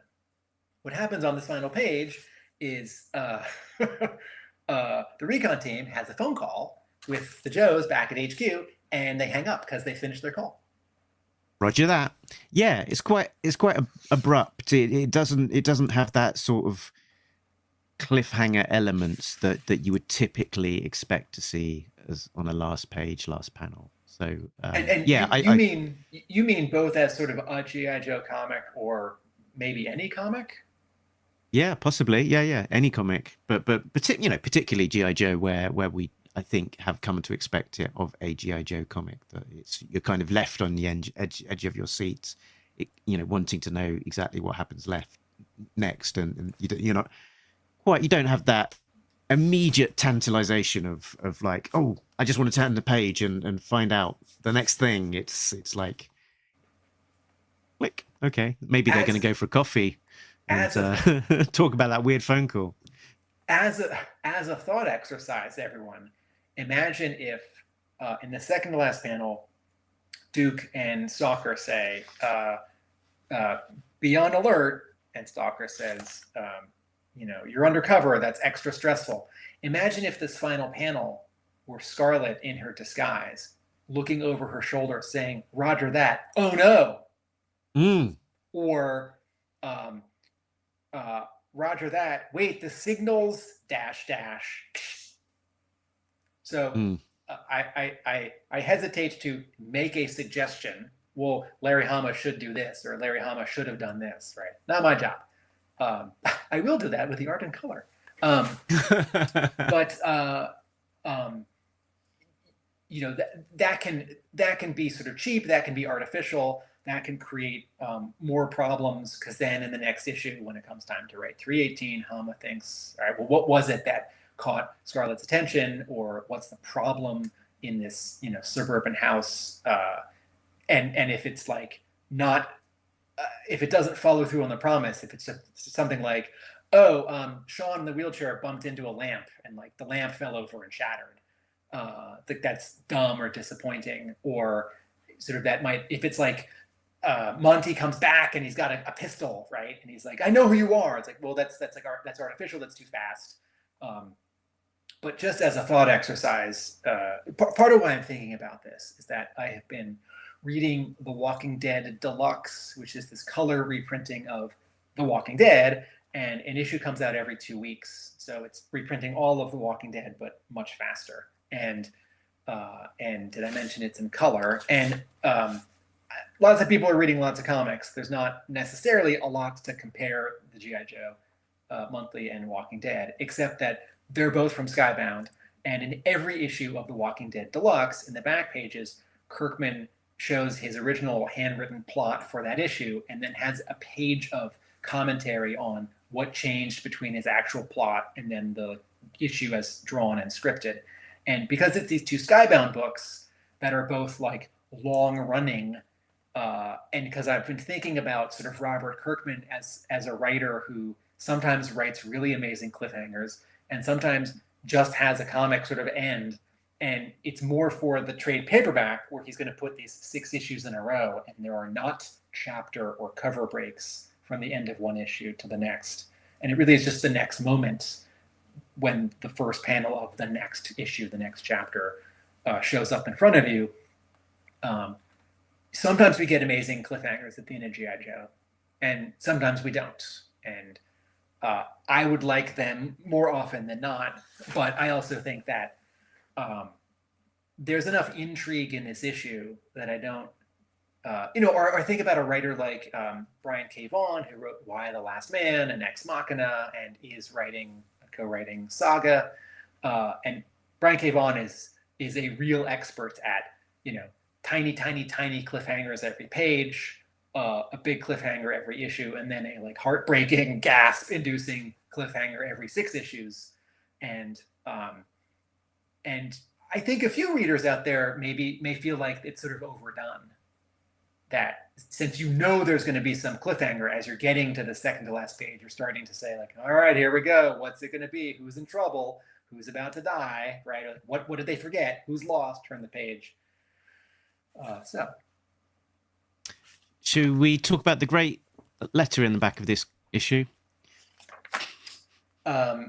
Yeah, I'm really impressed with this guy, Mark, who says, why doesn't Destro show his nanotech on his wrists anymore? He used them in issue 225, page 6. Destro held the entire weight of the castle. And in the answer, editor Alex Antone says, how do you think Destro was able to do such amazing things in 312 and 313? Which I think might be having it both ways. I think in case Hama and editor Alex forgot that Destro's hands had been, what was it? Were they sort of chopped off and replaced with nanites? He's got cyborg hands. Molly Steel cyborg hands, yeah. Yeah, so in case everyone forgot, then you can say, oh, well, this battle he had with Cobra Commander in 312 and 313, and Serpentorcon, that's part of how he won.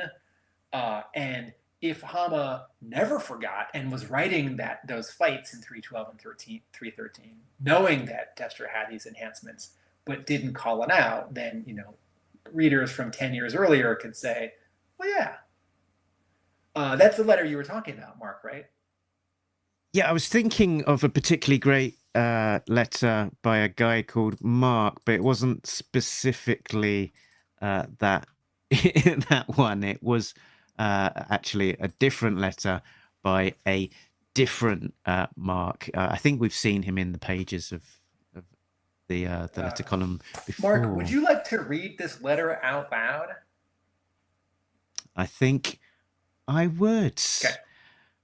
So the letter goes. Dear Alex and crew, it was great to experience the conclusion to this mutant invasion era of the book in ARAH 313. We went from a big-scale, all-out war to a more personal one clash between Destro and Cobra Commander, and Mooneyham really delivered on the art. I really hope you guys are able to keep him working on G.I. Joe. Hats off for the inspired choice to use the Cobra Commander Retaliation toy design.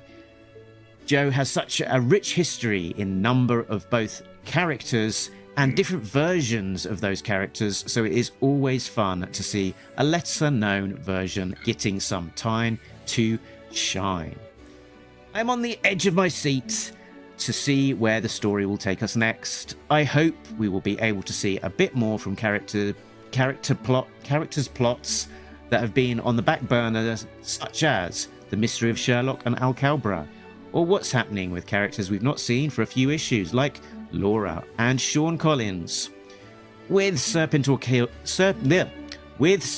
Khan killed, Mindbender and Cobra Commander captured, we have a power vacuum at the top of Cobra. I hope this space means that we get to see a return of some of the Cobras like Cesspool, Tomax and Zaymot. Major Blood, surely overdue a promotion after all of these years. Perhaps it's time for General Blood's moment in the sun. Oh, this letter didn't have very much editorial control before the person pressed the send button. So, or maybe some lesser seen cobras like Overkill or Iron Claw, only seen once before in Final Test, the toy comic pack that Larry wrote. Until next time, Yo Joe from Mark Talking Joe Seddon, Talking Joe podcast, who promises to check and recheck his letters before he sends them next time. I can't wait to meet General Bud. Okay, and then editor Alex Antone says, "Yo, Mark, as with the previous letter writer, I hope your patience persevered. Issue 314 featured Sherlock and Al Cobra. I'd also love to see the return of some old Cobra favorites and hopefully few new ones. Stay tuned." There we go. But yeah, always nice to get a letter in. Yes. Yes. Is this your fifth in Real American Hero? Losing count. I think it might be around about 5.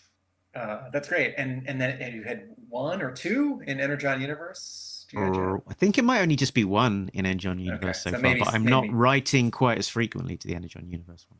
Maybe 6 total. At the very end of the letters page, the editor says, "I want to thank all you Joe readers out there for making this title such a massive success. It's because of your unwavering support that we're able to do cool things like silent missions, which continue to push the boundaries for what ARAH can be.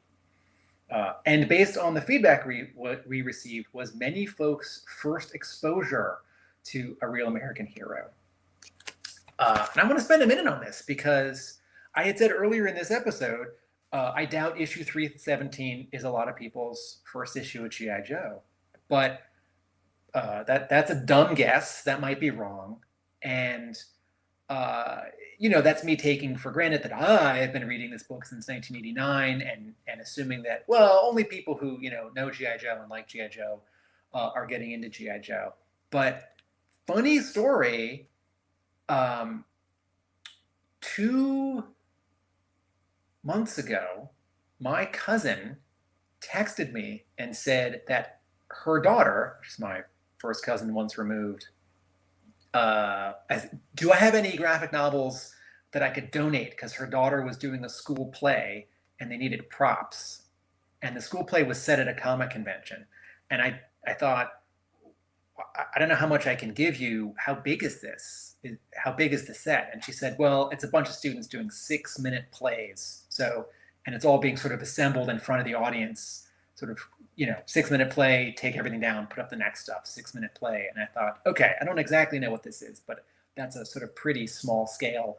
And so I filled a short box with some damaged graphic novels that we have not had to ship back to the distributors, but that are still perfectly readable, and some Energon Universe G.I. Joe issues, the 4 miniseries, Duke and Code Commander, etc.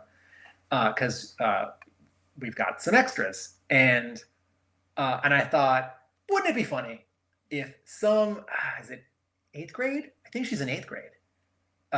If some 8th grader somehow discovered G.I. Joe, and somehow I knew that, even though my cousin and her kids live 7 miles up the road, 2 cities over, 2 towns over, right? I do not live in Boston. I don't live in a suburb of Boston. I live in a city that borders Boston, right? And last Saturday, I went to the store, and there were these 2 boys who looked about 8th grade, and they were looking at G.I. Joe, and my manager pointed and said, and my employees know to do this. If I happen to come in and someone's looking at G.I. Joe stuff or is asked about G.I. Joe or Transformers stuff, they point. It's like, go talk to them. And so I went over and I said, hey, guys, do you have any G.I. Joe questions? And they said, yeah, we read some and we want to read more. And I was trying to suss out what's Real American Hero. We got the compendium or, Energon. And we talked. And it turned out that they had worked on one of those other plays. And while they were sort of during their downtime, they were just reading comics, which is what I sort of had hoped would happen, not even the G.I. Joe stuff, just any of the stuff that I put in that box.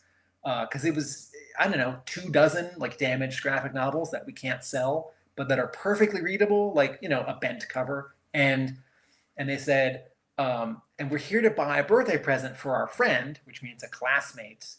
And we read some of these G.I. Joe ones, but some were missing, which I think means that, they've been distributed around like a bunch of people. And so I think they read like Duke 2 and 5 and Cobra Commander 3, even though I'm pretty sure I put in complete sets. And they said, so we wanted to get them sort of that. And so this light goes off in my head. And I thought, okay, well, we can sell them. We've got like 5 packs of the miniseries that are half price. And we've got the paperbacks that are, I think, $16.99. And, so remember, you got to read them in a certain order. And these come before the monthly G.I. Joe. And it's like, if you want to know what Void Rivals is and Transformers is, Duke's in Transformers 2 and Jetfire's in Void Rivals 1, and what are the connections? And so I have this whole sort of explanation. I'm not trying to overwhelm them. And I don't know if they're in a hurry, and they were not in a hurry, and they ended up buying Duke Volume 1 and the other 3 miniseries as 5 packs. And so jokingly, I said, make sure you read them before you give them to your friend. And they said, no, we will. But I couldn't believe that they had made their way to my store, because I assumed that they go to school 2 towns over, 2 cities over. And I said this to my manager, and he said, well, maybe they're in a drama program that's a bunch of schools all in the area. Because it does seem a little unusual that they would come here. And I thought, I can't wait to tell Mark on Talking Joe. I did it. I mean, we do a little bit of this all the time, but I specifically got 2 or 3 young people into G.I. Joe. And good news, folks, I was describing, the Energon universe, and I said, and one of them said, how old is G.I. Joe? Because these comics seem really new. The monthly G.I. Joe Energon universe is only up to issue 7. And I said, well, it started in 82, and I happen to have like a spare copy of the $1 reprint of issue 1 that IDW did, the 100 penny press edition. And we had that as a back issue, and I pulled that out. The compendium was over there, and I said, oh, this is issue 1. And, the series is, had this one publisher, and then it went to this other publisher. And then I held up issue, 316, 317. I said it continued, and the same guy's been writing it the whole time. But these 2 different universes. And so they walked out with the 4 miniseries that launched G.I. Joe for the Energon universe. And also I cut them a deal on the $1 reprints of G.I. Joe issue 1 from 82 that IDW did. And it doesn't include Hot Potato, but that's okay. And I, sort of saying like, this looks more old fashioned. There's more dialogue. The art looks sort of, older. And I did it.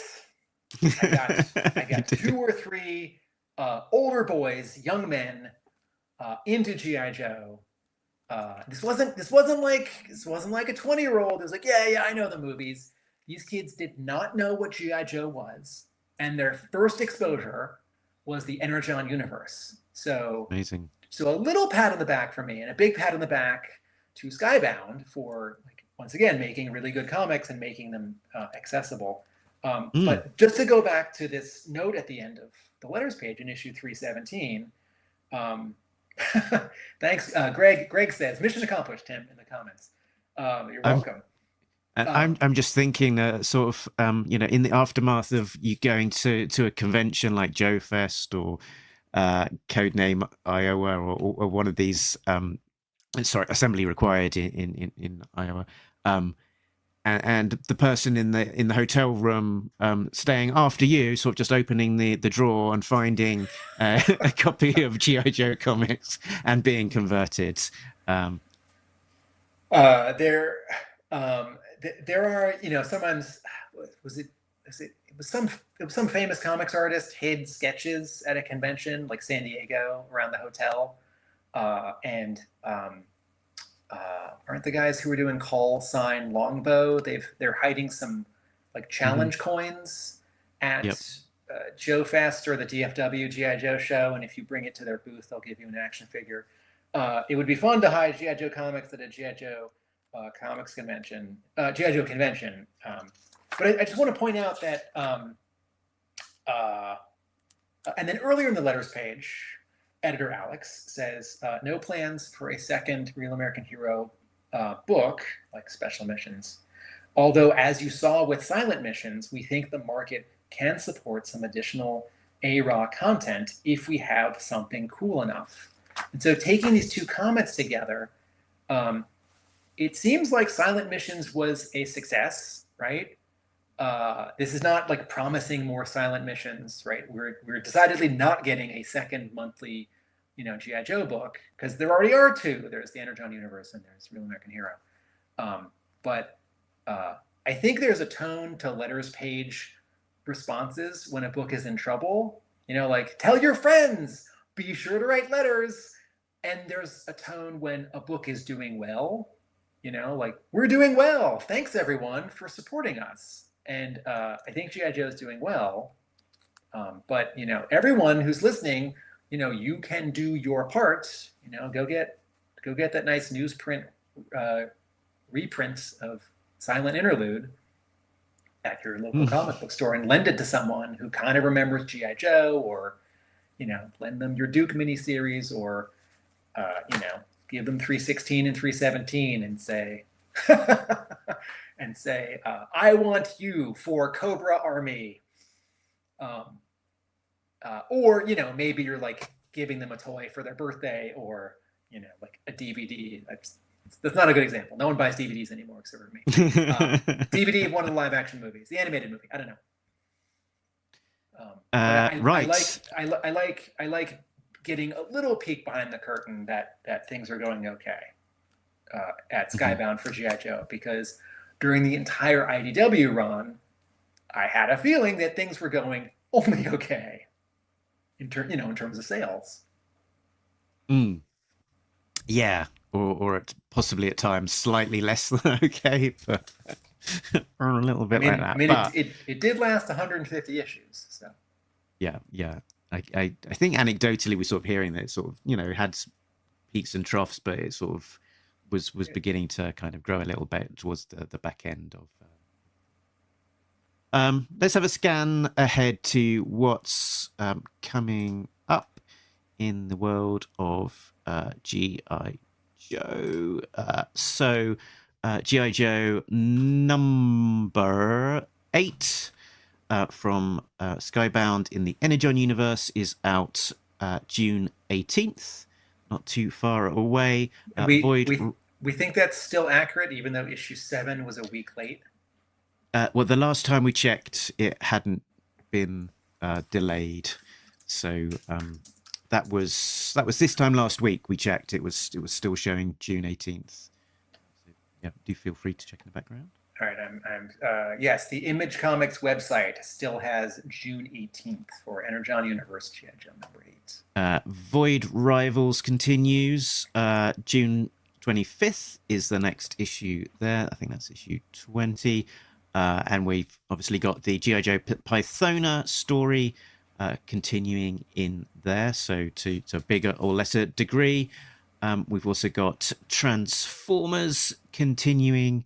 We're up to issue 21 now, so the next issue for that is out this coming Wednesday, which at the time of recording is the 11th of June. And if you've not been paying attention to Transformers, G.I. Joe is showing up at the moment. So if you want to see how G.I. Joe is being represented in the pages of Transformers and which characters are there, that is the place to look. And it's another good one, another little focus, because I have seen a preview, so I do know that G.I. Joe fans can expect some good stuff in that next issue.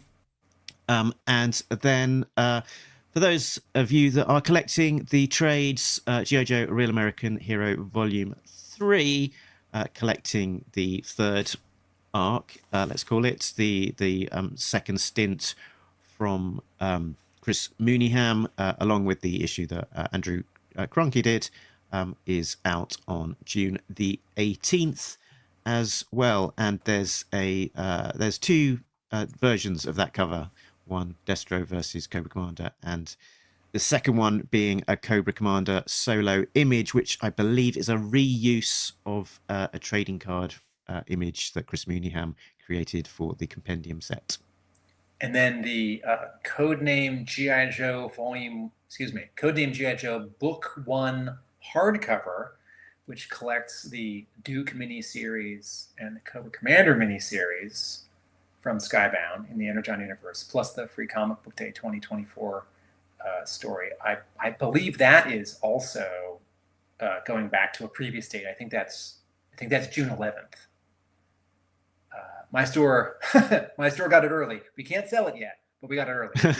Which, sometimes happens if a book distributor is shipping you books. So you just put it in the back, or you keep it in the shipping box and you tape the box shut, so you don't sell it by accident.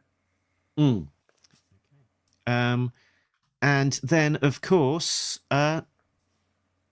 this time next week, this time next month-ish, July the 2nd, the mission continues with G.I. Joe, A Real American Hero, issue 318. So that's got a cover with Storm Shadow and Dawn in the sewers. And if you're particularly excited to find out what happens in that issue, Skybound have released a 4-page preview giving a bit of a hint of what is to come, and it's looking like it's going to be a little bit more action-packed again. So not just a racetrack pattern circling the existing plot points. It is going to progress it with some sewer-based mission action. So, Tim, I think that was pretty much it. There's been quite a lot of comments in the quite a lot of activity in the comments. So sorry if we've not been able to pick up absolutely every single one of those comments. But when thank Mark, you, for getting involved. When Mark's talking, and then he just doesn't say anything for a second, he is reading your comments and thinking, they like me. They really like me. Well, there was one comment here. There was asking about Netho Diaz. Did Netho ever draw the Cobra Casino? And I don't know if he specifically drew the Cobra Casino, but he did draw a few pages at the very back end of G.I. Joe, A Real American Hero from IDW. Was it issue 300 itself, or like 299, something like that? He drew a handful of pages with I think ninjas versus the like Revanche robots, and versus the Genghis Khan character that had broken out of his giant test tube. He is very busy drawing X-Men these days for Marvel, the adjectiveless X-Men, since it ships, is it 18 issues a month, a year? Okay. It's every 3 weeks or something like that. But very good to see Netho's career taking off, and being on such a big book. So speaking of taking off, we will both be flying to. Both Mark and I will be flying to Augusta, Georgia soon to attend Joe Fest, and we hope to talk with you then. A week after, I will be taking off to Dallas Fort Worth for the DFW G.I. Joe toy show. So I will be at 2 G.I. Joe conventions 2 weekends in a row. And also, speaking of taking off, we've been doing this in a while. It's probably time for us to finish the show and stand up and do the other things that we do. That's right. Yeah, I did. I just scrolled down to the end of my notes, and I saw, there was a thing that I didn't mention. They talk about minding your P's and Q's, Tim. Is that something? Is that a colloquialism that you would regularly hear? A little bit. So if you're wondering where it came from, It's oldie English. It means, probably as everyone knows, mind your language, be on your best behavior, watch what you're doing. So there's quite a lot of different theories as to where it originates. The sort of the broad theme seems to be that it's about the position of the vertical line before or after a circle representing P or a Q, or like D and a B. But it's been around from 1800s, and there's a few different theories, but that seems to be the prevailing thing of where it came from. You know what? I can't let this episode end without an error detected. I'm sure 90% of our listeners, both in the live stream and listening to this in the future, have dropped off, because what interesting stuff gets covered at minute 128 of a podcast. But folks, error detected. Yeah, Greg. Greg, for completeness, Greg does point out one of the other theories is about pints and quarts. So making sure you're getting the right glass at the bar, a P or a Q, pint and quart. Page 19, everyone. Second to last page of this issue. Error detected. In the third panel, there is an asterisk with no accompanying footnotes. Wetsuit says, we've dug in and created a hide with counter surveillance measures, and we have set up an op asterisk at the tree line to monitor casino activities. But nowhere on the bottom of that panel or page is there a yellow box telling me what op means. But there was one on the previous panel, and there is one on the next page. So sad face.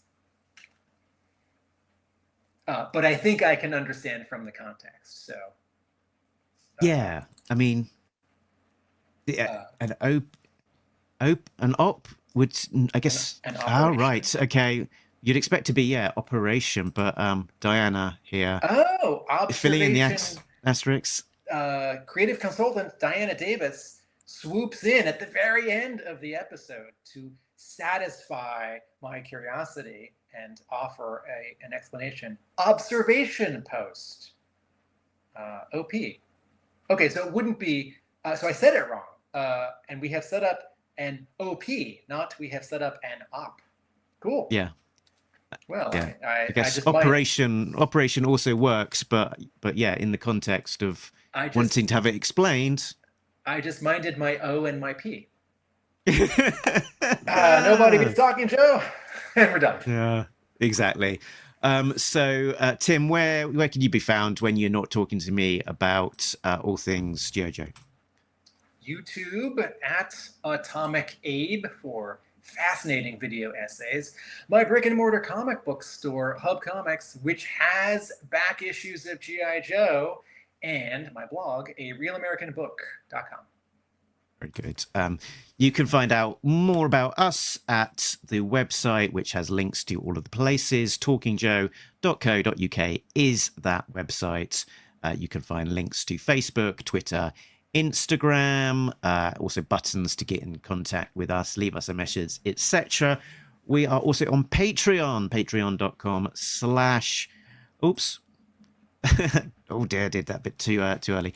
We're also on Patreon, patreon.com/Talking Joe. So a big thanks to our backers, Richard, Sam, Bill, Christopher, Justin, Rob, Shane, Simon, Chris, Joe, Craig, Frank, Mike, D, Shane, V2. This version of Shane yellow pants, has yellow pants, purple top. Has got yellow pants and a monocle with its own robotic arm. Plus Infinite Entertainment and Patrick, who are all getting early access to episodes as well as some exclusive content.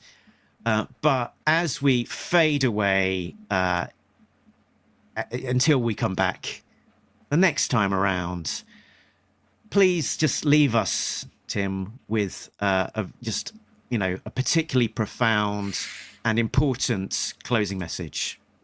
Nobody beats Talking Joe, an international podcast.